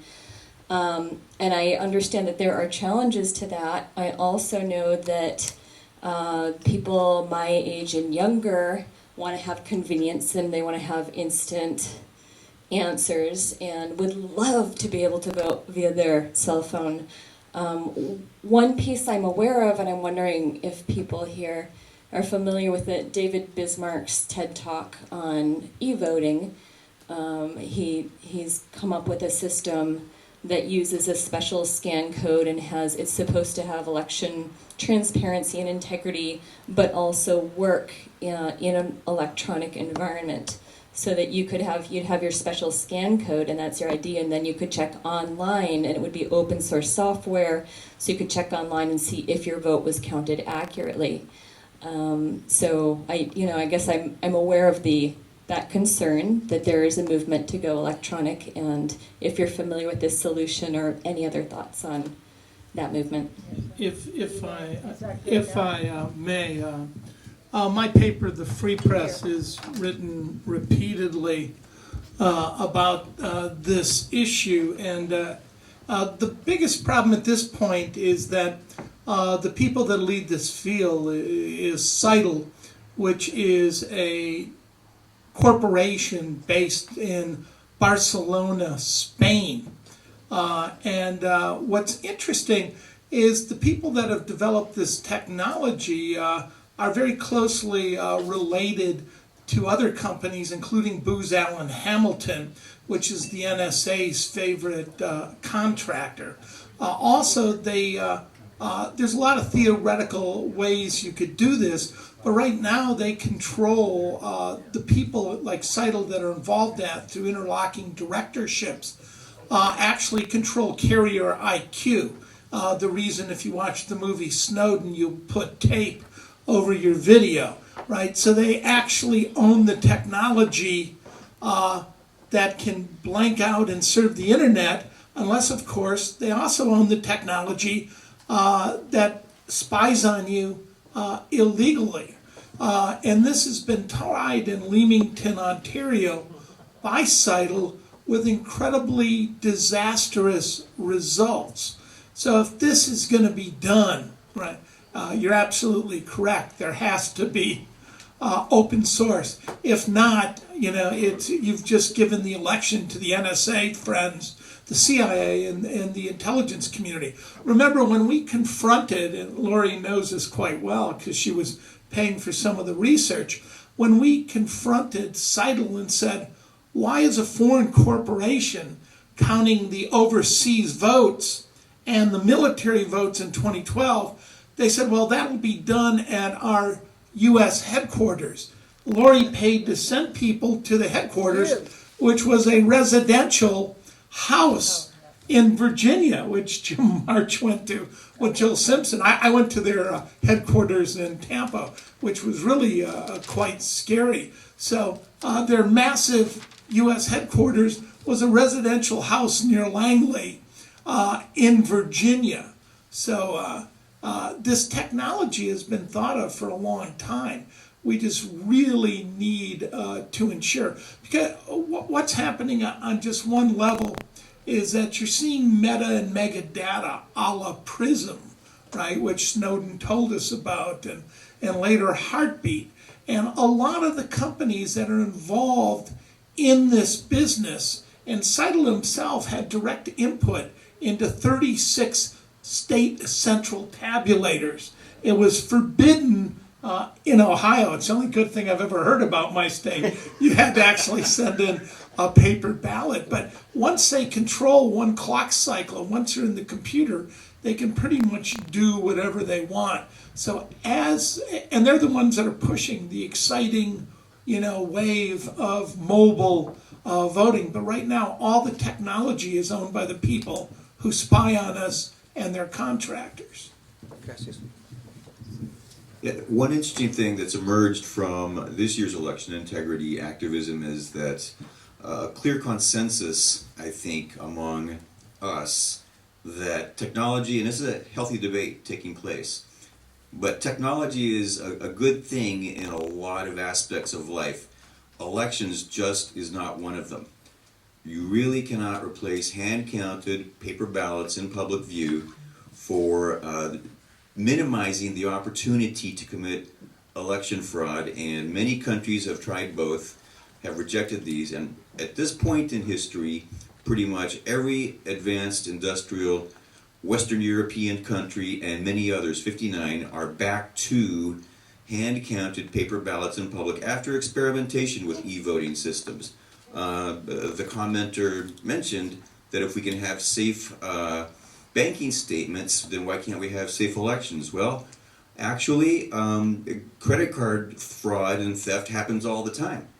Yeah. And the stakes in an election are far higher than with any bank. What's at stake is the trillions of dollars in a federal budget, in government contracts, war and peace.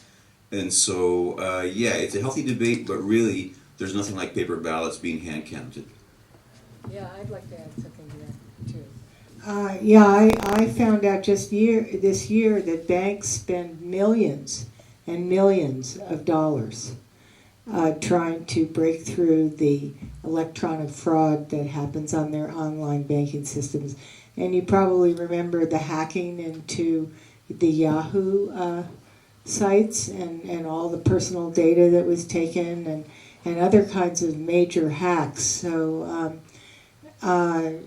internet voting, we're not ready for it. And I also wanted to clarify that carrier IQ, that there's a device that's installed in your cell phone that can turn your cell phone on and can record you.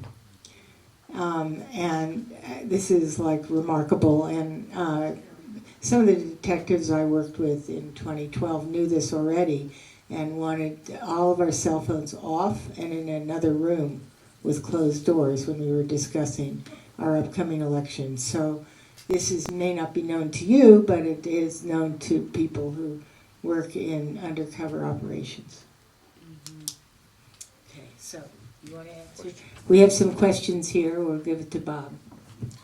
Why hasn't Edison Research released the raw data?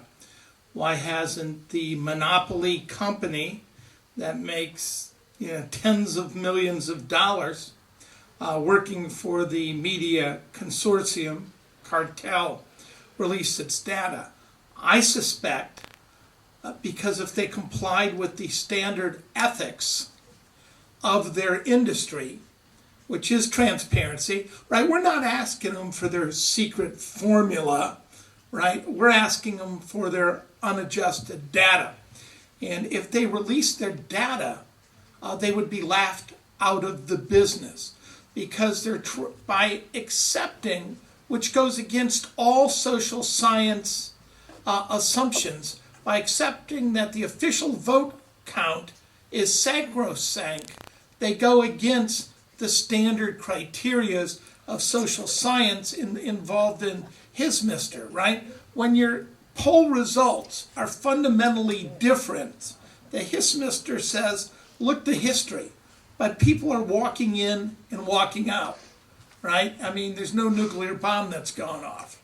The very next thing The I is instrumentation. When your numbers are so bad, like 37% off from some of the adjusted that's flashed off in like Arizona, 36, 37% off, you've got to look at your instrumentation. Is there something wrong with your machines? For example, are private companies secretly coding the stuff and no one can look at the source code? Hence, you're getting bad results. And also, you need to look at your samples. So they need to, and when they release their samples, what we're going to find out in the Sanders case is that they actually, in order to get there, they had to eliminate hordes of young people, 18 to 34, that voted, that their numbers won't make any sense.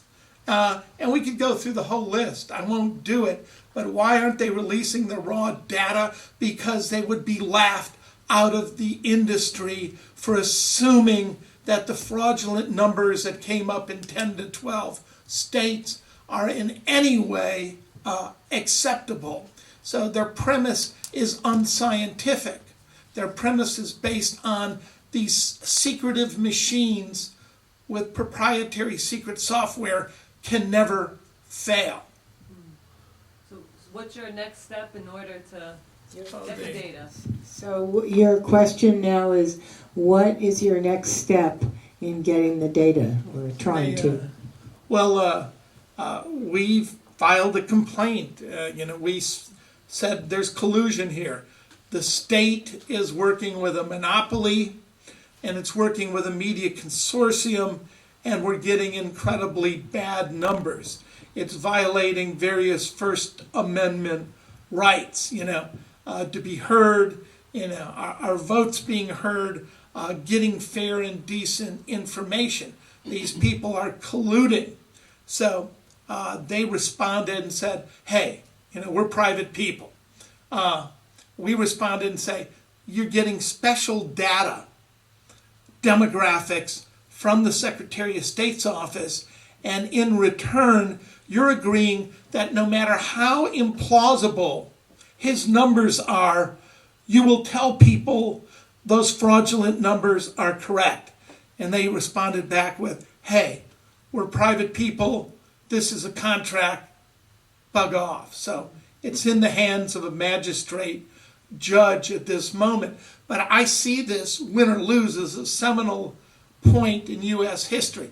When I filed the suit, people, unbeknownst to me, I read it on the internet, went out to the headquarters of Edison Research and protested. And I was like, how cool is that? People understand that these people are engaged in fraudulent polling activity and need to be stopped.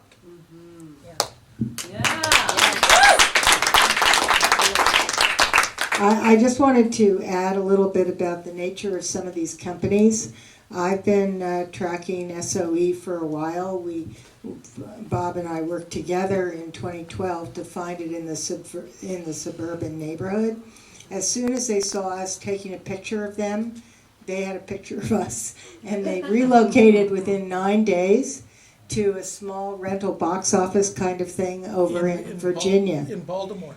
In Baltimore, yeah. And they announced they were moving the next day. It took them 9 days. Yeah, and they announced they were moving the next day. So what I wanted to say, so this is 2012. So come 2016, we have it SOE in 26 different states, basically run by a company in Barcelona, Spain. And the head of the company is Per Valez, who's also the CEO of Titan, that did the interrogations in Abu Ghraib, the prison. So, I mean, this is the profile of the kind of people, and their board of directors is definitely networked with both defense industry companies in England and in the U.S. And then I sent Bob on an investigative trip. May I say it? Yes, go. Okay, thank you. To look at, because they had their current office now is in Tampa, Florida. So Bob went down with a campaign to sort of open up a conversation that SOE would manage. First of all, there was no name on the building. All right, down at the bottom. You couldn't get, then Bob went into the office, into the elevator, and there was a small label that had been glued onto the, like you get from a label maker. All right? And so then he goes up to the floor, and someone else walks out of the elevator with him, and he finds that to get in, there's no sign on the door. That you And have there's no to, windows. and No no windows. windows. And you have to, the guy, to get in, you have to swipe a card to get in. This is a company that's running elections in 36 states, okay, including Santa Clara County, by the way, here, and in Kentucky and in Arizona they have also had, and also in New York. All right. So then, as soon as he walked in the door, they basically told him they don't do campaigns. They just do government. They work for the government. Custom work. Custom work for the government. Custom work. Yeah, it was. Yes, Seidel, after we showed that they weren't working in the U.S., buys up SOE, this incredibly secretive company out of Tampa. So, I thought I was in a real bad mob movie. So, I'm, and I talked, myself in, I'm the Green Party from Ohio. I'm babbling, asking for, you got any software for me? And it's, they sent out a really large guy in a Hawaiian shirt and says, we don't have any software. What do you mean software? We do custom work. I'm going, but aren't you, Seidel, SOE? Don't you advertise? And then I was asked to leave, which I was glad to oblige. But very interesting company. To be an American company, they bought up this very secretive SOE, and Seidel itself has all sorts of dealings and interlocking directorships with a nonprofit for the CIA and the Carlyle Group, as well as Booz Allen Hamilton. So, yeah, and there's a lot of employee turnover, and they feel that they're not being that carefully managed. There's no sense of team spirit. We read the reviews from employees. And they're basically controlled from Spain. So this is a company that is in 36 states. And while I was looking at it, that was so intense that my Kaspersky security system couldn't handle it. Ed Ellsworth was there at that time.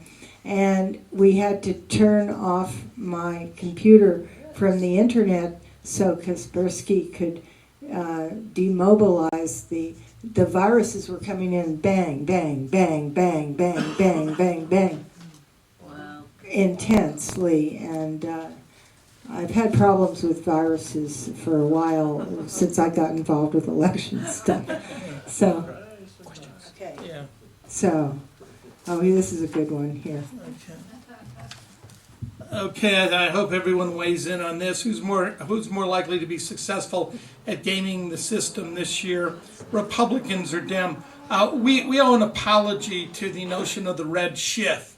I now call it the Clinton shift. Historically, this has really been centered around the Bush family, going back to 1988 in New Hampshire when John Sununu brought in the first touchscreen. The Danaher machines, and he was losing by 8 or 9 points, and miraculously in the last poll that weekend, he won on election day by 17. Once the first time we ever used the machines, and the Washington Post called it an unforeseen grassroots surge that defeated Bob Dole. So the former director of the CIA ends up who had used these and been caught using these in the third world to rig elections. They had admitted to 5,000, quote, benign operations, which was their words for rigging elections. It wasn't a bloody coup. It was just a friendly, stealing of an election. So and then you see it in Bush in 2000 and Bush in 2004. You see it in 2002 with Cleveland. You see some, the obvious evidence of mass popular vote theft, which in the audience, someone's got some interesting charts on it in 2008 and 2012. But these primaries, think about it. I mean, Edison Research are great pollsters in the Republican primary. All are within the margin of error.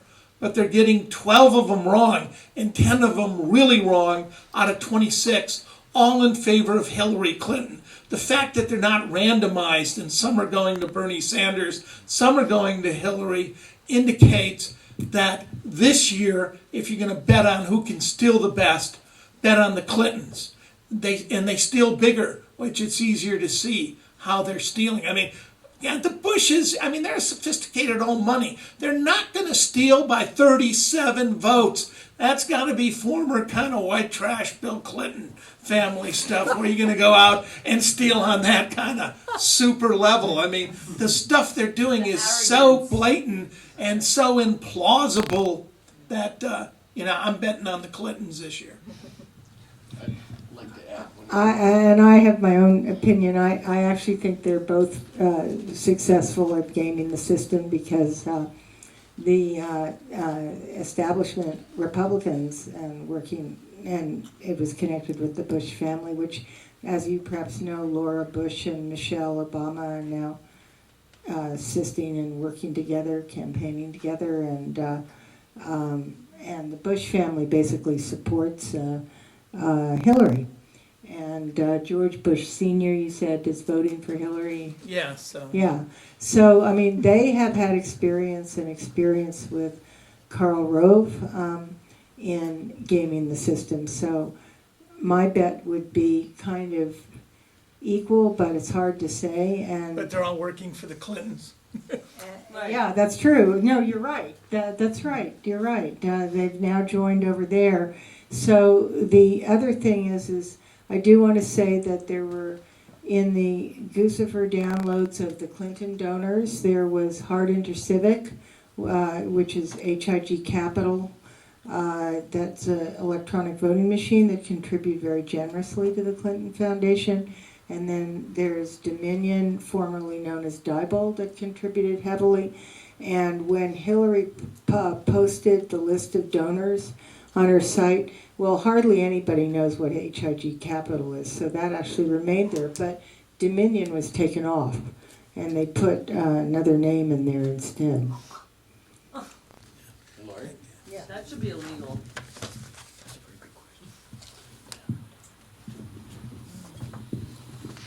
Well, I may add to the consensus here because some of the data that we took this year point to just massive, in the exit polling particularly, the disparity of actual polls in the favoring Hillary versus Bernie, and the distance from what the exit polls were saying would happen is just massive.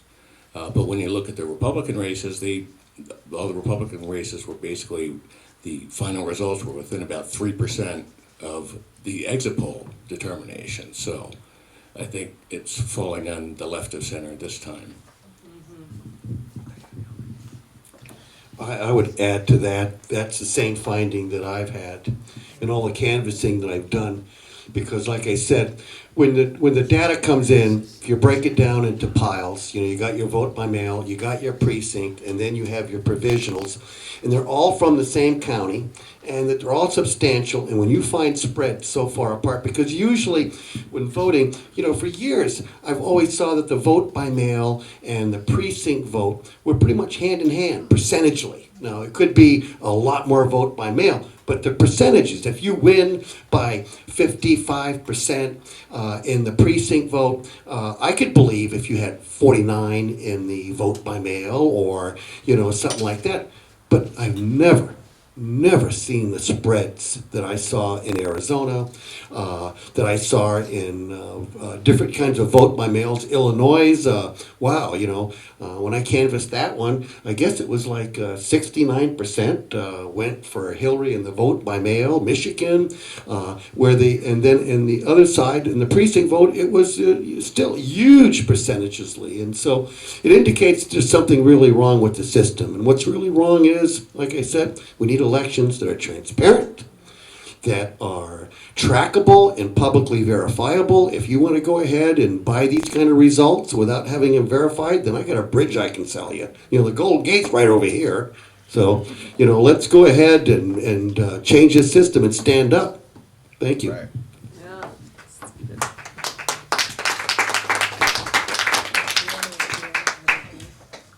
Let's see.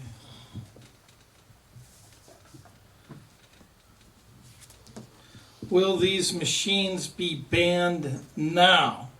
I wish. I mean, it's beyond me. Germany does. Yeah, I mean, and Ireland went out and dumped them as well. They used them in election, and the results were so bad they realized they were destined for the trash heap of history. Even beyond them being banned, the fact that, as John has pointed out, you're not turning on the ballot and the audit features that are built into the system, and that you're not requiring open source software which already exist, indicates that they're going to hang in with these machines. Even though the last article I wrote in the Free Press with Harvey Wasserman, every major news source has now, because Trump raised the issue, admits these machines are easily hackable. But they're still, but the big focus is on the Russians, right? I mean, the Russians are out there, right? You've got private companies, partisan companies, that are making donations to the Clinton Foundation, who have the keys to the kingdom, who can use proprietary software. I would like to see them banned. I mean, I would like to see the people ban them with an occasional sledgehammer. I mean, like Clinton's handhelds. Yeah, so, I mean, I'm still mystified, other than, Jimmy Carter out there, stating the obvious, that it's totally dysfunctional. It makes no sense that you would be using these machines. I don't know if anyone else is thinking they're going to be banned soon.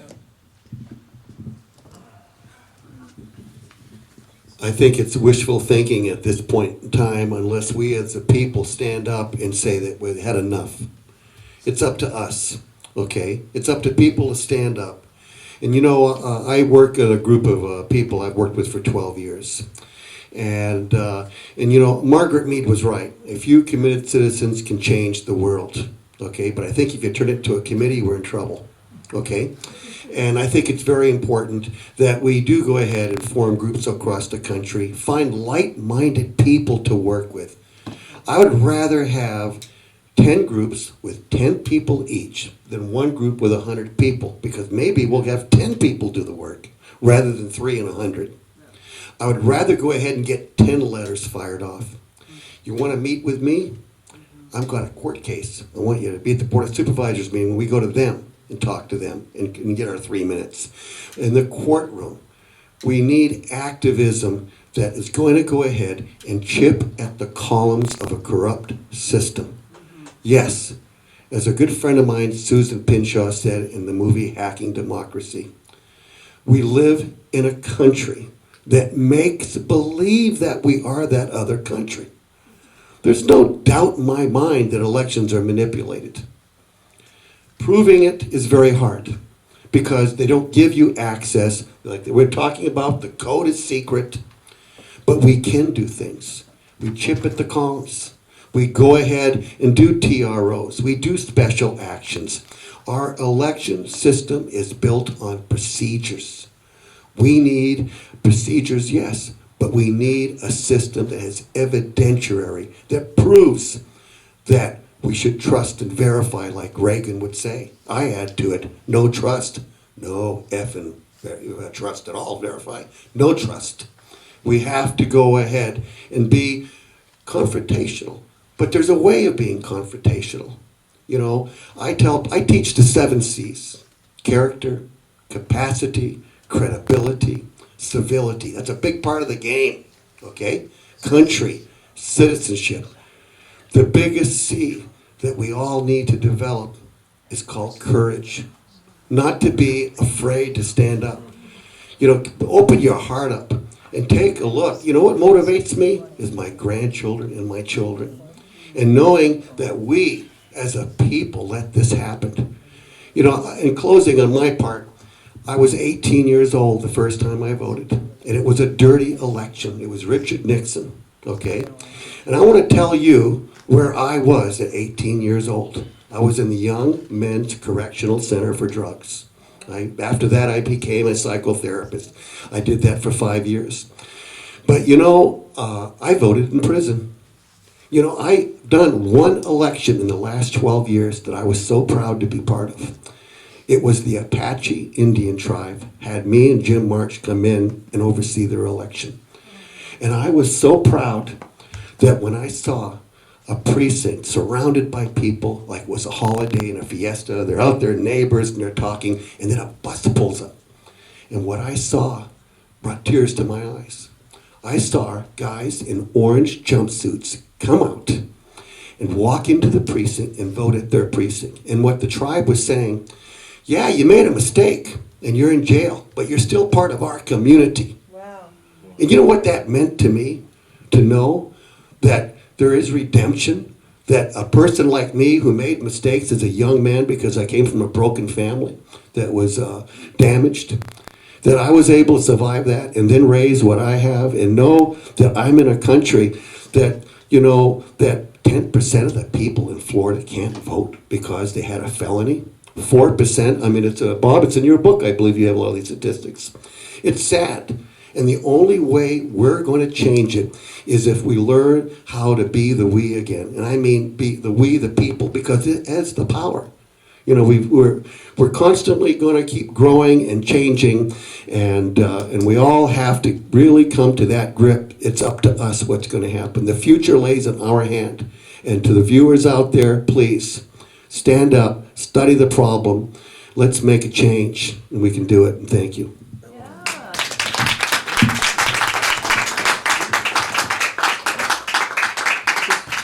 I just wanted to add something on what you said with, I saw the movie by Michael Moore, Where to Invade Next, and one of the things we saw was prisoners voting while they're in prison.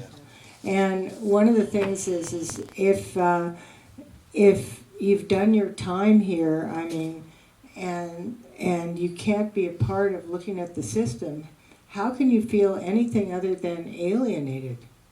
And perhaps continue in whatever way. And I just want to bring forward that there are countries where they let prisoners vote while they're in prison. One of them is Norway. And the state of Maine. And the state of Maine. And the state of Maine. Although you How have exciting. to vote where you were arrested, not from the prison side. No, I was right in prison. Okay. And But usually they send it back to. Oh, of course. Yeah. Okay. So, Send me in a bus. so you're wanting to comment, Kelly?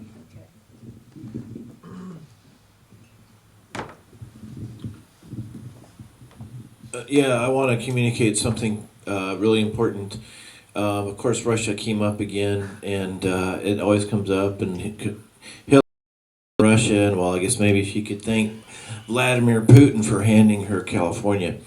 How soon can we get rid of these machines? Well, of course, the first step is you get your pioneers, you know, and so many of them, and then public awareness comes about, and more public awareness comes about.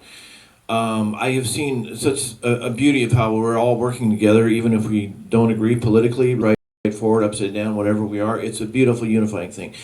But public awareness is growing, is growing, is growing. Now there's one for people to know, okay? It came from our declaration. I call it the light switch registration, if you will, okay? It's just, we had several declarations whereas the person heard about New York, Arizona, etc. On election day, June 7th primary, they checked that morning and they were registered. Online, you check it, they were fine. They voted, went fine. The next day, they found out they were unregistered. The next day, unregistered. Next day, and finally, about 5 days later, all of a sudden, boom, magically registered again.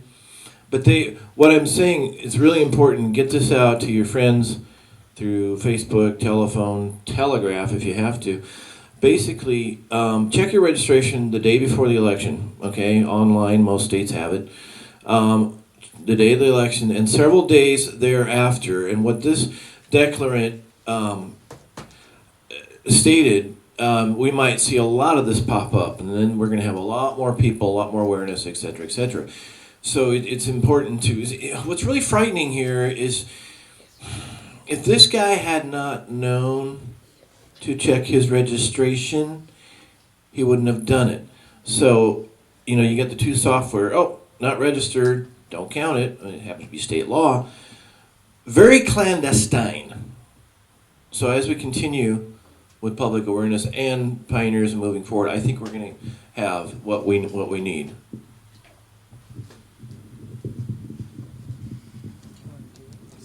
Yeah, we can do this too. We got a couple questions on what happens when you find fraud, and also was the vote count manipulated in California in the Dem primary. Again, I think we've got to look big scale here, and I know people at this table have. We live in this era, we know because of Snowden and others, of meta and mega data and geospatial. So we're constantly being pinged. They know where we are. There's companies out there, the legendary Choice Point in the year 2000, that disenfranchised more than 9,000 felons in Florida that weren't felons. We have Crosscheck right now, which has 7 million people on a list who have the same name, and the assumption is they must be double voting. There's 250,000 William Jacksons, almost all black. But Kobach, the Secretary of State in Kansas, isn't interested in their middle initial or date of birth. So with very special precision, you can strip people from the voting rolls, and that's what they did. They use all sorts of demographic integration, publicly available. One of the reasons I'm suing Edison is because they're getting all this census and other demographic data from the Secretary of State in Ohio. They know with eloquent precision who the Bernie voters are. And we know from the DLC leaks, they targeted them, they deregistered them, they caused chaos, they created a system where people could not vote, and they did it deliberately. Now, what happens when we're confronted with such fraud? Well, deliberate, illegal targeting. We're told, perhaps correctly, there's a much worse guy out there, right? This is traditional from 1992 Clinton triangulation, is the assumption that the left has nowhere to go and that the right is so frightening you have to vote for a neoliberal war hawk who committed war crimes and removed the head of state in Libya and destabilized all of northern Africa. So when the fraud is caught, and it has been in my area, Columbus, Ohio, Carol Squire went before the court. We brought in McCurry, one of the best in the business. She went through the chain of commands. She proved the entire election was tampered with. The judge said, yes, there's clear and convincing evidence it's been tampered with. But in our voting system, I can't rule who won. I'm going to go with the state certification because the system is so bad, you can't really tell who's won. Even when all you can do is say there was fraud, and fraud's built into the system, you have to accept it. So it's really up to us to occupy the polls and not accept the fraud, because that's fundamentally, at least on a moral level for me, I can't vote for Hillary Clinton because I know in the emails what she did. I mean, it was, and it only encourages. Now I understand why other people may vote for her because they're afraid of Donald Trump, but it's not me. I mean, the system was rigged. We know who rigged it, or somebody rigged it on her behalf, and she allowed it to happen. Even though Bernie would have crushed Trump. Well, I think he wasn't pre-compromised. I don't think anyone in this country becomes president since World War II without making amends. Anyone who takes on the security industrial complex, the CIA and those other agencies, I think John Kennedy's big mistake was, instead of scattering the CIA to the wind, that he should have never announced it because his brains were scattered to the wind. Just before we move on to something else, I just want to say in 2004, I was working with Bev Harris, Black Bucks Voting, and at that time, Edison Research Media was actually Edison Matovsky, and there was some raw data that I got to see, and Edison Matovsky was trying to defend itself against the computer vote totals. So, and they were saying that the Republicans were too, let's see, what was it? That the Democrats were much more free to say who they were voting for, or I can't remember what it was, but they were defending the enthusiasm of the Democrat Well, voters. it also was what we call the reluctant responders. Yeah. The theory, which was originally put forward by Karl Rove and then sort of accepted as a standard lie by Edison, was that for the close, very shy Republican women raced in record number to the polls, and when they came out, they hid from the pollsters. They snuck out side doors, they got like laundry carts, you got the janitor with the push broom. Now the reality is, and I'm an investigative journalist, I went down to these communities and went to I said, whoa, man, you guys were flooded late in the day. And they're like, well, no, we weren't. Most people voted early in the day. We didn't have any lines. I'm going, you sure? Yeah, well, look at, and they'd show me the sign-in sheets. And I'm going, whoo, those 7 people must have really jammed you up in those 6 precincts. I mean, so everything that was said was easy to expose as fraudulent. Right? In fact, the big lines were in the major cities where they had hidden the machines. They were in Cleveland. They were in Columbus in 2004 where people were waiting for 7 hours. They were on liberal college campuses like Kenyon where they'd worked for 13 hours. But you've got to come up with this cover story, and there's no real literature that says that people in red areas somehow are upset by saying, I voted Republican. So these are incredibly conservative Republican areas, and they're saying, well, they were just reluctant to let the other Republicans know. Someone might overhear that they all voted Republicans. They knew it was an overwhelming Republican area. The reluctant responder is usually someone who doesn't want to respond because he's afraid or she's afraid they're going to be ostracized or beaten, right? If you're voting communist in Waco, Texas in 1953, right, you're going to probably avoid the exit pollster because you don't want an ass whooping. But there's no data. It's completely fabricated by Karl Rove, who started it, later picked up because they don't want to release these raw numbers in large numbers that have been adjusted that absolutely make no sense and are really easy to debunk by simply looking at public records.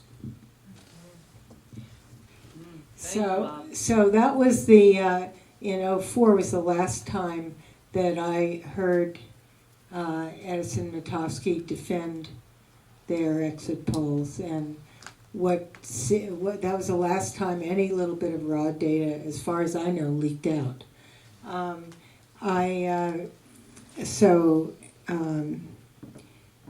Anyway, so this is another question here. Which I'm not sure, is this case, meaning the Edison research case, going to a grand jury? We don't have civil grand juries in Ohio. In fact, it's going to federal court, which is our best chance. This is one of the problems we had in Ohio, is that in Ohio, if you're going to sue the Board of Election, their attorney is the county prosecutor. So there's an inherent built-in conflict of interest that you have to go to the county prosecutor who represents the Board of Election in civil matters in order to file charges or pursue a case against the Ohio Board of Elections. So we're in federal court. And this is something that TrustVote, I want to say that trustvote.org or the Institute has been supporting Bob in this lawsuit. And I also want to say to those of you out there who have joined info@trustvote.org and gone to the mailing list and become a part of it and started donating towards the lawsuits, how much we appreciate you, and that your contributions mean a great deal.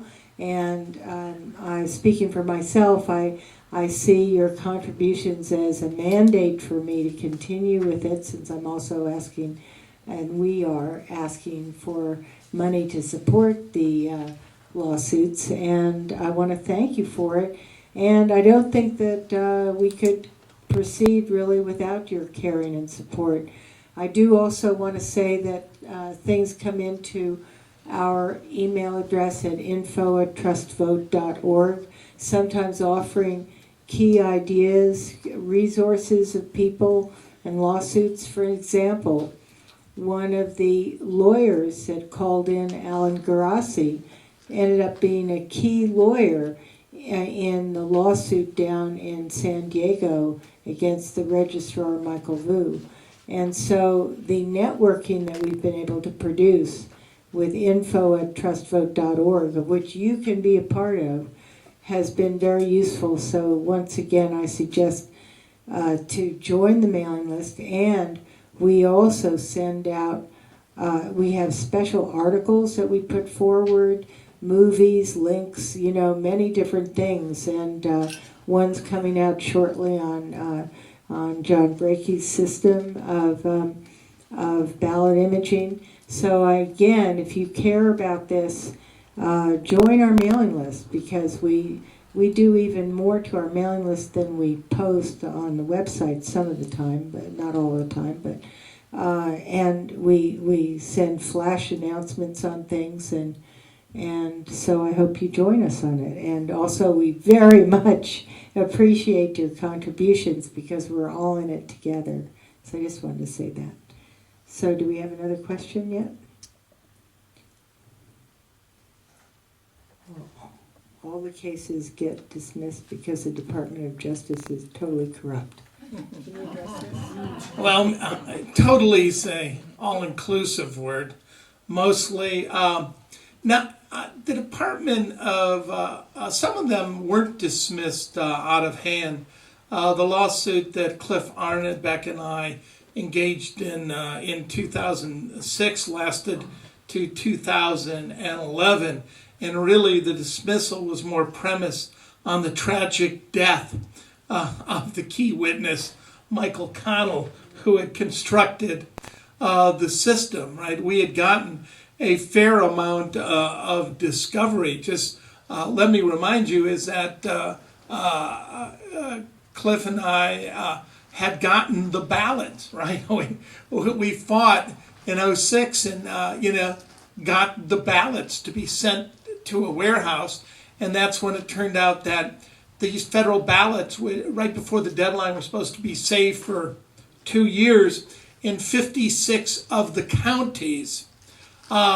It wasn't the Justice Department, it was the local election officials that destroyed all or parts of the ballot. Not that they didn't have good reason. In Mahoning County, home of Youngstown, often known for where the mob has long time, sadly, Laidlaw, a waste management company, somehow accidentally got a hold of the 2 keys to the ballot vault and accidentally recycled all the damn ballots. They were just recycled and stuff, In Knox County, home of the Old Order Amish, where there looked like there was a massive 10,000 more votes than there should be. They claim the Old Order Amish suddenly decided to vote, racing their horse and buggy right before the deadline to the polls. But we couldn't count the ballots. They had a perfectly good excuse. Someone was making coffee in the voter vault. The price of coffee is expensive.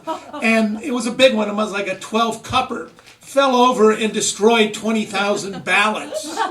So in Montgomery County, they said they thought it was a state election and they accidentally destroyed hundreds of thousands of ballots. So 56, what? Talk about Warren County too. Warren County, they, after declaring a level 10 Homeland Security alert, which the local sheriff laughed at, as did the FBI, they did it on their own, under their authority as the Board of Election. Yes, let's not check in with the FBI. It looks like level 10. That guy, with the turban, who came in about a week ago, is probably Osama bin Laden. So they essentially removed all of the ballots under the supervision of a Republican operative to the warehouse. The good news for Bush is he received a lot of one-punchers.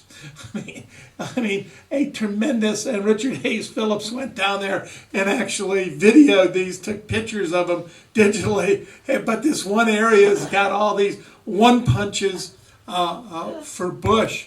So, and they destroyed the ballot rotation, which you need to count the holes that are punched, so you couldn't count them. So over and over, and my favorite was in one of the counties, they put them in the voter vault, but they put it in the voter vault where it floods, and they had actually marked it, and they decided to put the old ballots from the '76 election high on the shelves, and the new ones from the '04 election at the bottom below the flood lines.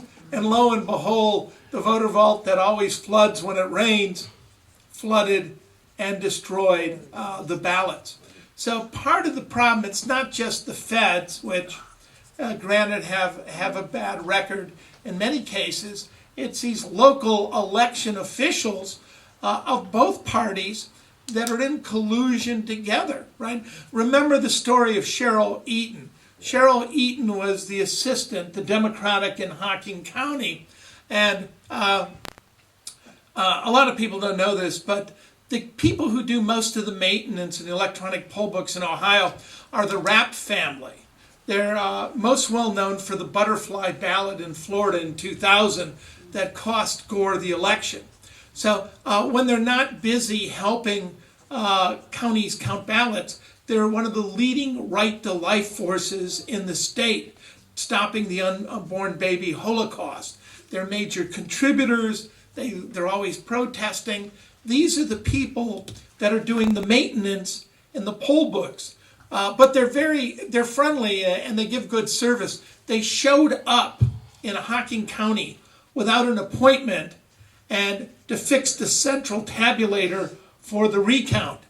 Sadly, the central tabulator, which was a 12-year-old Dell, as the central tab went down. But luckily, they had an extra 12-year-old hard drive on them, which they then put in and told Cheryl Eaton not to turn the machine off. And if they were asked by the state what the numbers were, here were the numbers. Just put this sheet up. Yeah, precinct 1 at 37% for Kerry, 63 for Bush. And she thought this was a cheat sheet. And what did she do? She contacted Conyers' office and says, this seems wrong. We didn't even ask him to come in. But what happened? She got fired. J. Kenneth Blackwell fired her. The Dems said, don't fire her. The Republicans said, fire her. They said, it's bipartisan. Now the Secretary of State, who was the co-chair of Bush Cheney, fired her. That was her reward. And there was virtually no outcry, really, in the state of Ohio. And some Board of Election people really believe that you work with the other side because these are really good jobs in Appalachia, and an injury to one Board of Election official is an injury to all. So quite literally, they're always covering up for each other. And many of them know absolutely nothing about technology. When I went to Miami County, the Republican woman in charge, her father, she was the Democrat. She got to be number 2. Her father was the leading donor in the county to the Republicans. She had been an independent with no history of voting until she voted in the Democratic primary and then was appointed as the Democrat in charge. And when I was there, an ES&S technician came in and said, I'll prepare the machines. Goes back in by himself. You see him in there on the computers, no supervision. And I say, aren't you going to go back there and at least watch what he's doing? She says, no, I don't know anything about computers.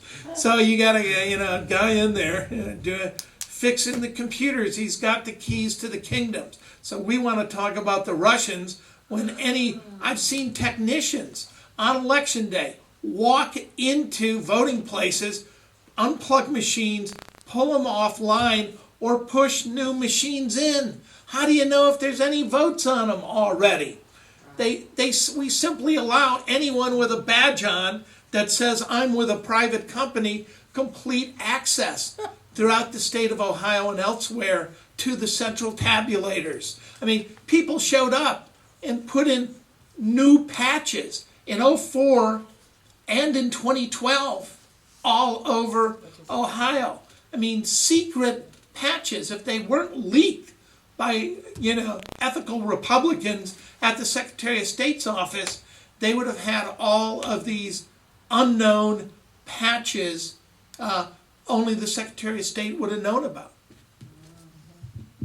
So just a brief note before we go into some other things. I want to let you know that locally here, if you care about this and you want a sense of teamwork and support in making a difference here, you can join something called the Voters' Rights Task Force. Actually, it probably could be people outside of this area. Again, that's Voters' Rights Task Force. And it's online. What? Well, that's another group called ballotsforbernie.org. So we have two groups. You can join a task force on that website. All right, so I'm hearing you can also join the task force on that website, but they meet once a month. I think it's the third Monday of the month, but correct me if I'm wrong, I'm certainly a member of it. And I want you to know, for feeling active and like you're making something happen, first of all, in 2012, we had a group doing screenshots of the presidential election because we knew and Bob had discovered that they had put the software in from 2004 into the Ohio computers in 2012, and they stopped at the same time. The tabulator stopped, but this time Rove wasn't able to shift the votes the way he wanted to, and so Obama still won. But if you want to play a big, exciting role, they were doing all these screenshots, which would have been included in a lawsuit afterwards, and I was holding a press conference in Washington at the same time, informing the press about it, and that's partly what got the work that Bob was doing into Business Investors Daily. Only part. We had done some before that. But, and that was with Dave Pacman, the show. So I just wanted to say a positive note, because this can get very depressing hearing about all these kinds of things going on. And then also in this last election, the Voters' Rights Task Force did a lot of observing of the counts of in the primary. I do want to say that from my point of view, here in California, you have to stand back too far from people doing the counts. And I've stopped observing, partly because I can't see what's really happening. But some people, especially in Fresno, I believe, were able to discover some things. So I just wanted to say there are things you can do, and then also being a poll worker can be very important too. I do want to comment that Padilla was a fundraiser for Hillary Clinton, and there was an attempt at a law to prevent the part of the Secretary of State who manages voting systems, but it failed as a law. So just like the Blackwell was the fundraiser for Bush. So Padilla, our Secretary of State, was he was a fundraiser and campaign manager. Padilla was a fundraiser for Hillary, a major fundraiser, and so in my view, the manuals were very confusing. The voter education system was inadequate, and then there was all this funny kind of thing where Bernie voters were losing their registrations or they were being switched. And I myself did do some canvassing for Bernie, and I used this minivan system where you were supposed to say if someone was strong Bernie, moderate Bernie, strong Hillary, moderate Hillary. And then I learned through John Brakey that when the system got broken into in Arizona, they learned how to track exactly which voters and how they felt. Mm-hmm. And another thing I learned from John Brakey was they've got a Pitney Bowes system in a number of different counties that reads, your signature, and I don't fully understand how that plays a role, but maybe you can comment on it. I'm glad to. And so I feel really sad that I was using a system that contributed to ultimately Bernie voters being hurt, but maybe you can comment more. The Pitney Bow machines are a mail sorting machine, and when the ballots come in, they go into this machine that's quite long, and it goes in a belt. And what it does is that when it passes, it processes about, I think, 7,000 ballots per hour. And it sorts them, but it also takes a picture of your signature and verifies it. Okay, it's not a human eye, it's a machine, okay? And like I said, they know how you're voting in a presidential. I mean, how many people here were polled by different parties? Does it take a picture of your signature? Yeah, exactly. It's not on your ballot. Your signature. No, it's on your envelope. Yes, on the envelope. When you sign and you mail it in, it's your mail-in envelope. Okay, your signature's on the outside. It's not on the ballot. It is on the outside of the envelope. And when they're processing it, they go ahead and there's a video on my site you can see. And you can see how exactly the process, because the video came out of San Diego. And it was very interesting in the video is that the lady said, you know, our machinery is so good that if you were to call us up and say, hey, I need another ballot because I never got one, immediately the machine is connected to the voter database and it goes ahead and it will say, oh, look at this. This envelope finally showed up. We'll put it in a special bin for handling because that's the one that lady said that she needed a new one. Well, it's already here. Because some of these machines are hooked up to the database. I don't know if they're updated once a day. I don't know exact process. Now the signatures are different settings, and me and Bev Harrison went into it pretty heavily, and that they can go ahead and set the ratings. Like for example, you know, if you are a voter, they know that they've polled you. They know from the database, the technology, that you're going to vote a certain way. Then they can go ahead and say, guess what? We're going to approve yours. Yours? Well, we know you're for Bernie. You go do YouTubes, you donated money, you travel the country, summer rows, okay? So we're going to count you later. Because like I said, they look where the impunity in the system is. Where can you manipulate and not be caught? In this state, and the average worked out, well, let's just use San Diego, what Ray Lett said today. 37% of the vote in San Diego, 285,000, was not sorted into precincts. It was not, you know, verified by any way, not even 0.1% check. It was like, hey, you can steal from here really easy because there's no verification. And if you look at the whole state, 65% of the vote had a 1% audit.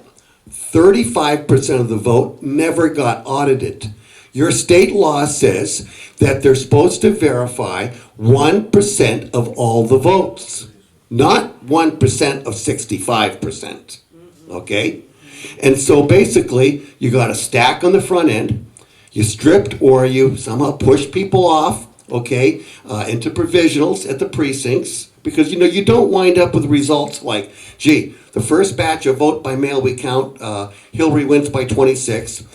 2.5 million people show up to go ahead and vote at a precinct. Only 1.95 million are successful. The rest are forced into provisionals. Those provisionals are going to be counted last, okay? They started doing the drawing in the lottery after unless you're in Fresno, California. That county is quite a county. I mean, they did their lottery a month ahead of time. Okay? That way the hacker can say, well, we know what precincts we don't want to hack. We'll leave those normal. Okay? That's the game. We got to get hip. Okay? And the hip thing is elections got to be publicly verifiable. Anything less is a disaster. Okay? Now, there's a question here from one of our members on the net. How do we mobilize to get 61% of the precincts to preserve the ballot images before the general election? First off, it's not 61%. It looks like it's around 40%. Okay? Some states are 100%. California is not one of them. They're very low. Arizona is 38%. Colorado is about 20. Florida is 75. Maryland is 100% verifiable images. Okay, if you're in Maryland, please give me a call. If you're in the state of Maine, I want to hear from you. You know, you guys can go ahead and file a few records requests. Find out if they're not preserving the images. Then we will go ahead and work together filing a temporary restraining order. Very simple, very fast. If enough of us do this all over the country, then hopefully we'll be in a situation that we can go ahead and get the media. You know, I have to say that, you know, announced now that it looks like Rocky De La Fuente, a native Californian, a man that I'm proud to call a friend, that Bob is proud to call a friend, he ran for president. He also worked with another guy who ran for president named T.J. O'Hara, a remarkable man himself. They have taken their election site. He ran for president in 2016 on a Democratic ticket. He was the first one to say, Debbie Wasserman, you gotta go. Okay? Because they were afraid of him because he was Hispanic. Now I want you to know Rocky De La Fuente was all his life taunted like Ronald Reagan, say, hey, come with me, I want to show you off. Look at this Mexican who's very successful, who succeeded. And the Democratic Party did the same thing. And then he decided to stand up because he didn't like what Donald Trump was saying about his people, his family, his friends. And he said, I'm going to stand up and run. And you know, he was no longer a friend of the DNC. He was no longer a friend of the Hillary campaign. Said, hey, we don't want a Mexican in there taking part of their vote away. Okay? You know, all the minorities are ours. Okay, that was kind of the attitude. We're going to try to go ahead and, you know, try to get more people. We need to hear from people. You know, my personal email is johnbrakey@gmail.com. Again, johnbrakey@gmail.com. Spell your last name. Brakey, a break with a Y. Please write me. Let me send you a records request. You need to tailor it for your state a little bit because the one I have has the Arizona state laws, but you'll see the model. You go ahead and you dig in to your state records request laws and tailor it. Find out if they're destroying it. If they are, then we're going to hit them with a temporary restraining order, okay, to stop them. And then we're going to win that. And then if you do that, you've taken away their impunity. Because like I said, a virus type program, a fractional program, whatever you want to call it, okay, only can change the numbers. It cannot change the ballot image. Remember, when the ballot image is made, it's made in a fraction of a second. These machines will, high-speed counters in central count, can do up to 7,000 ballots an hour. It's incredible. And if the image doesn't come through, it will reject the ballot, not put a number on it, and say, okay, try it again. It's pretty good equipment. I'll have to say that. I cannot believe that I'm saying I like ES&S's new system. But it's verifiable. But they're not allowing it to be verifiable. The destruction of these images is an insult to every American who believes that this country was built on a democracy, well, at least not in the very beginning. I mean, women couldn't vote, black people were 3/5, and you had to own land, and then they tried to say it's a republic and protect the minority, which was the super rich. It's changing, and we've got to change it more because another world is possible. We don't have to have all of this war and all of these drones and making other terrorists because, you know, you killed my brother, now I'm going to kill you, and you raise hate. We need more love. We need to go ahead and understand that we're all on the same planet, we breathe the same air, and we have to take control. And we can do that through the vote. Because in closing, democracy is built on 4 boxes. The one I'm on right now is the soapbox, okay? The second one is the ballot box. I hang out at the jury box. When I do a court case, I fill the courtroom with people. I put a camera on the courtroom, camera on the judge. I learned from a great attorney named Bill Reisner I've worked with for 12 years. Keep it simple. Don't try to go ahead and hit a home run. Break the case up in several parts. I am learned how to be a conspiracy factualist. I deal in facts. I win court cases with my lawyers with facts, with a camera, with social media. That's the trick. Keep it simple. And then if you do that, we keep chipping at the columns of this thing. Please get in touch with me. Go to verifiedvoting.org. Go to the verifier. Find out what you're voting on. And if anything, on election night, 5 minutes before the poll closes, please do me another favor, like I do every election. I go to my precinct. I am there 5 minutes before it closes. I'm in there thanking the poll workers for their hard work. And I let them know who I am. Your closing report, I want to take a picture of that. And I thank you for your service because you've had a long day. If I can do anything to help you, you need anything, let me know. If I run out, get some Cokes afterwards or whatever. Practice civility. And a little passion can go a long ways. Thank you. Great, yeah. So we just have a little bit more of some questions here, and I think Bob was the... Is there a RICO lawsuit against the media pending? Not against the media. There's been talk about a RICO suit. Cliff Arnebeck was pursuing that. I think he still is, but there's no present suit. How can Edison Research by law not release the data? Well, they're saying, you know, we're not the government. It's not open records law. It's we're a private company. So their ethics, their profession says that as good pollsters, they're supposed to release their unadjusted data, not their proprietary formulas. But basically, they're a monopoly, and what they're doing they can't justify, and they're working for a cartel. So basically, they're hiding behind their status as a corporation and all those rights they have, like flesh and blood people, to hide information that may be destroying our democracy. So this is something that I can't read all the writing. You want me to read it? Who's writing this? John Brady, I have a question for you. I didn't quite get all your email. We have to repeat your question. Can you come up to the mic? Come to the mic. Or I'll repeat your question. Oh, she just wants his email. Oh.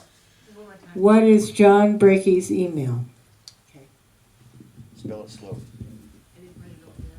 John Brakey at gmail.com. Brakey, Brakey.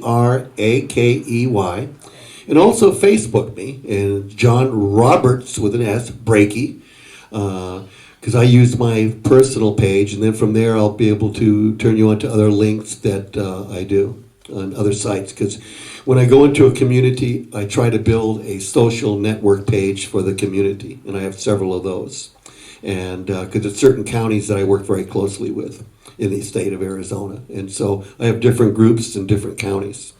And sometimes you can find the model there of what we do, because we have perfected a system of a legal strategy, like I was talking about. And there's ways that we can keep chipping at these columns. But trying to hit a big, huge thing and go after it, I don't believe works. I think it's doing it by being a factualist and keeping it simple. The other side will work very hard saying, oh, yeah, they want this, they want that. And we have to remind, Your Honor, we're here for a TRO.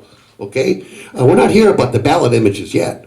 We want them saved, because you know what? There's no use. If you can't get them saved, you're not going to get them in a records request. So 1, 2, 3. It's better to do it that way than to try to put all in one. And that's kind of the strategy, is to keep it simple and keep the social media on. Thank you. Okay, so the other one is John Roberts Brady. On Facebook. Facebook, yes. Use that. Thank you. I wanted to mention another way that you all can help, okay? We're doing some pretty challenging things, like working against Edison Media Research, and John is also pioneering this together with Bev Harris, this ballot system, and we will be setting up a fundraising site for his work at Audit AZ on trustvote.org. He also has a donate button, I suppose, do you? So I want to let you know your support for these different things is very meaningful and very motivating. You know, speaking for myself, I like feeling I'm part of a team, both energetically and financially, and John has been out quite a lot of money doing his thing. So I just want to bring forward that about the different ways you can participate energetically. You can give us connections to media. Happily, I was able to get Bob on Lee Camp. That's because I walked behind the scenes in Philadelphia, and he recognized me. And but media is really important, because the media response, if we end up, let's say, losing something, for instance, losing the thing against Edison Media Research, the fact that many people would know that we lost, that we tried to get the raw data and we were defeated by Goliath, should that happen.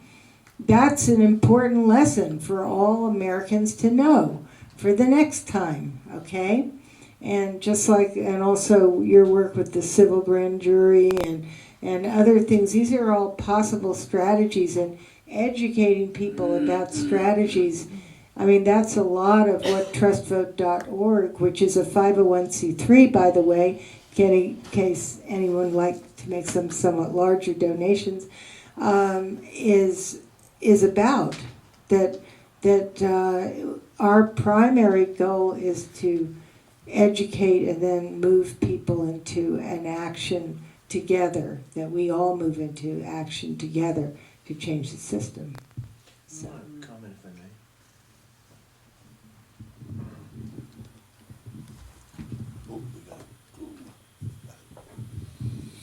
I may. I suppose some people might be, the naysayers or the one-upsmen, and they're just probably saying, well, the Bernie Sanders people got their butt hurt and they're making up. No. Look, I'm a registered libertarian. I've been to the national convention and state conventions. I'm in this to help people who want an honest vote. I don't care if you're voting for Bernie Sanders or Ron Paul. In 12, it was Ron Paul. Watch the Vote was helping them. And now Watch the Vote is helping the Bernie Sanders folks. So it's, I'm sure other people might reveal that they're not necessarily Bernie Sanders folks. It just so happened that in this primary season, the Bernie Sanders people woke up greatly to how big of a problem the election problems are. And that's what happened in 2012. That's why we were working with the Ron Paul folks in 12. It is not a party issue. So I just wanted to make that very clear. I am a registered libertarian. I did not vote for Bernie Sanders. I voted for Austin Peterson, the young guy in the Libertarian Party. So I'm supporting the efforts is what I'm saying. I'd make a final comment. I don't usually do this, but we could use some help with fundraising too. At PayPal me /election justice, and hopefully that'll be supporting some of our coming efforts as well. And I think in closing on my part is that thank you, Elections Justice. Your assistance in Arizona was appreciated, okay? And thank you, Lori, for being there all these years, because it's nice to see friends who in the very beginning and we're still there because we believe in hope, because hopelessness is a terrible place to live. I've lived there. I have to do this. I have to do it because of who I am. And as JFK said, one person can make a difference, and everybody should try. Okay? Everybody. And if we all just did a little, it could be quite a lot. Thanks. And so anyway, I definitely want our two people here to come, and I'll be the last one. So, Any closing statement? Yes, we don't have democracy in the United States. We have a non-transparent system. It's up to all of us. It's not that difficult. We need to get partisan, for-profit corporations out of our elections that are secretly programming computers and central tabulators. It's absolutely unacceptable. Those machines belong to the people. Yeah. And don't believe anybody who tells you it's a conspiracy. I don't care who it is. There is a Democratic website, and Bob's been talking a lot tonight about 2004 in Ohio with Bush Kerry. DailyCause.com is a Democratic website, and if you dare to mention that these problems in Ohio caused the election to be stolen for Bush, you will be banned from the website, because Daily Cause officially calls this a conspiracy theory. You'll be banned from Daily Cause for even talking about it. So don't believe anyone that these are just conspiracy theories. And if they were, what's the problem with them opening up the ballot boxes and finding out? That alone tells you that something's wrong. And Harvey Wasserman, my co-writer, and I have both been banned from Daily Cause. So have I.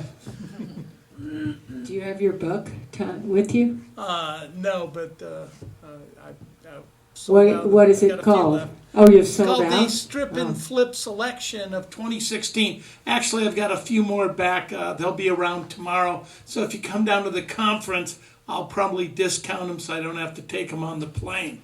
Okay. Strip and flip, what? Strip and Flip Selection of 2016. Okay, so strip and flip selection, Selection, right? It's not an election. An election, democracy is involved. This is a selection. And I'll tell you who's on it. Go and put in my name, Fitrakis, Fitrakis, in Forbes. On Election Day in 2012, in the early hours of the morning, Forbes put out an article saying that the technology in Ohio and elsewhere in the nation is shaky and imperils democracy. And whatever Daily Kos says, it's now an agreement that we shouldn't be voting on 20-year-old machines that are easily hackable, programmed by private individuals. So we need to stop it. And before you say, can I just say one thing, Lori, that's important? My investigation also has led me to believe and understand that these machines have STDs. Software transmitted disease. They've all been embedded each other one time or another. Their software is intermixed. You know, when Diebold went under or sold off, they sold it to ES&S, okay? And then the Justice Department said, I'm sorry, it just makes you 80% of the country. So they took it away from them, but they kept certain parts. A lot of the technology is interrelated. If you look at Sequoia and you look at ES&S on the M650, the C400, it's the same machine in the older models. They're all connected. They all have fractionization inside of them, okay? And it's just how you get in and how you do it. And then, like I said, I'm not worried about the Russians. I'm worried about the insiders. I'm worried about a programmer, okay? The attacks that have happened, supposedly by the Russians, are all in the voter database, and I just don't believe that they're helping Hillary to get elected in the primary. Now, there are other theories out there. I don't think we should discount any of them. Okay, I just think we need to make it verifiable.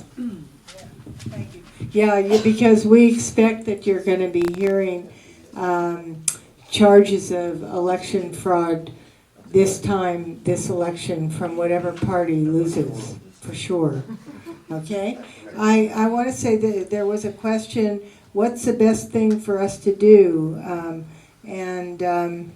How do we stay engaged? Well, first of all, I want to mention, I mentioned a while ago, emailing us at info@trustvote.org, giving us media contacts if you have them. And part of the alternative media is what has embraced this whole situation and not just labeled it and disregarded it and called it conspiracy theory, okay? So that's one thing you can do. You can donate money towards the Edison Media Research lawsuit, the lawsuit against them, because we may be able to get the raw data, okay? And that would be remarkable, and it would have an effect on this election as well. You can email John Brakey at Gmail? Yep. At gmail.com and ask him for some guidance about setting up a TRO in your area. You can go to verifiedvoting.org and be sure before you set up the TRO to make sure that there are ballot images for this upcoming election. I mean, some of us are choosing to vote for Jill Stein. There could easily be a reduction in her votes that show up in the voting system. I promise you that, because the Democrats are concerned about her showing too strong a force in our elections, okay? And they could change her votes. Other things you can do is support the election lawsuits, the California lawsuits financially We are also doing that at trustvote.org for the lawsuits that Bill Simpich has filed about making better treatment of poll workers that's respectful, better treatment for observers, which actually the California manual is much more fair and liberal than they are doing that in the counties. Okay, and as I said for myself, I want to support that particular lawsuit because when I went to observe, I didn't get much out of it. I got to watch a man's back and his arm reaching up in the air, you know, and that just wasn't meaningful for me to spend my time doing that. Some people have had better experiences, some have not. So, so additionally, if you're a lawyer and you can do legal research for some of these lawsuits, that has proved very useful. Bill Simpich was helped by lawyers who were in our database and that wrote us saying they'd like to help. That's also important. You can also go to the Sunday event tomorrow, October 9th, at the Grace Lutheran Church in Richmond and learn still more about our election systems and see a movie on fraction magic by Bev Harris, where, you know, unfortunately in some areas your vote is counted as simply a fraction, like 3/5 or 2/3 or whatever works out the system. So there are many ways to play, and then also time to meet together and support each other in this, and tell your friends about this. That's another way you can help. So I just want to encourage you in all these different ways. As challenging as the system is, we can make a difference, but we need to be persistent. And now we've got a big force of people who are concerned about this. And being persistent, we will create a change, because I just remember in the guy who wrote, I'm trying to remember his name, he wrote the book on, I can't remember it, but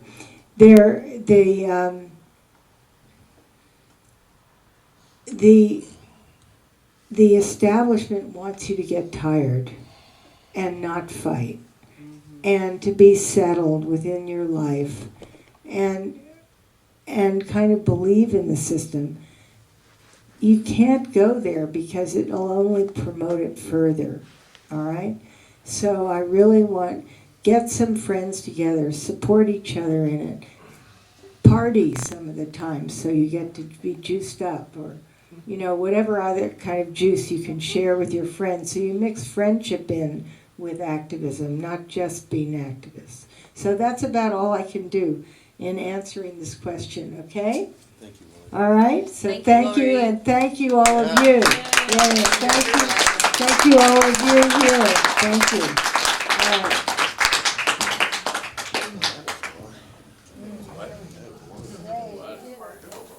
Thank you for tuning in to TrustVote.org, and this will be archived so you can look at it later or refer your friends.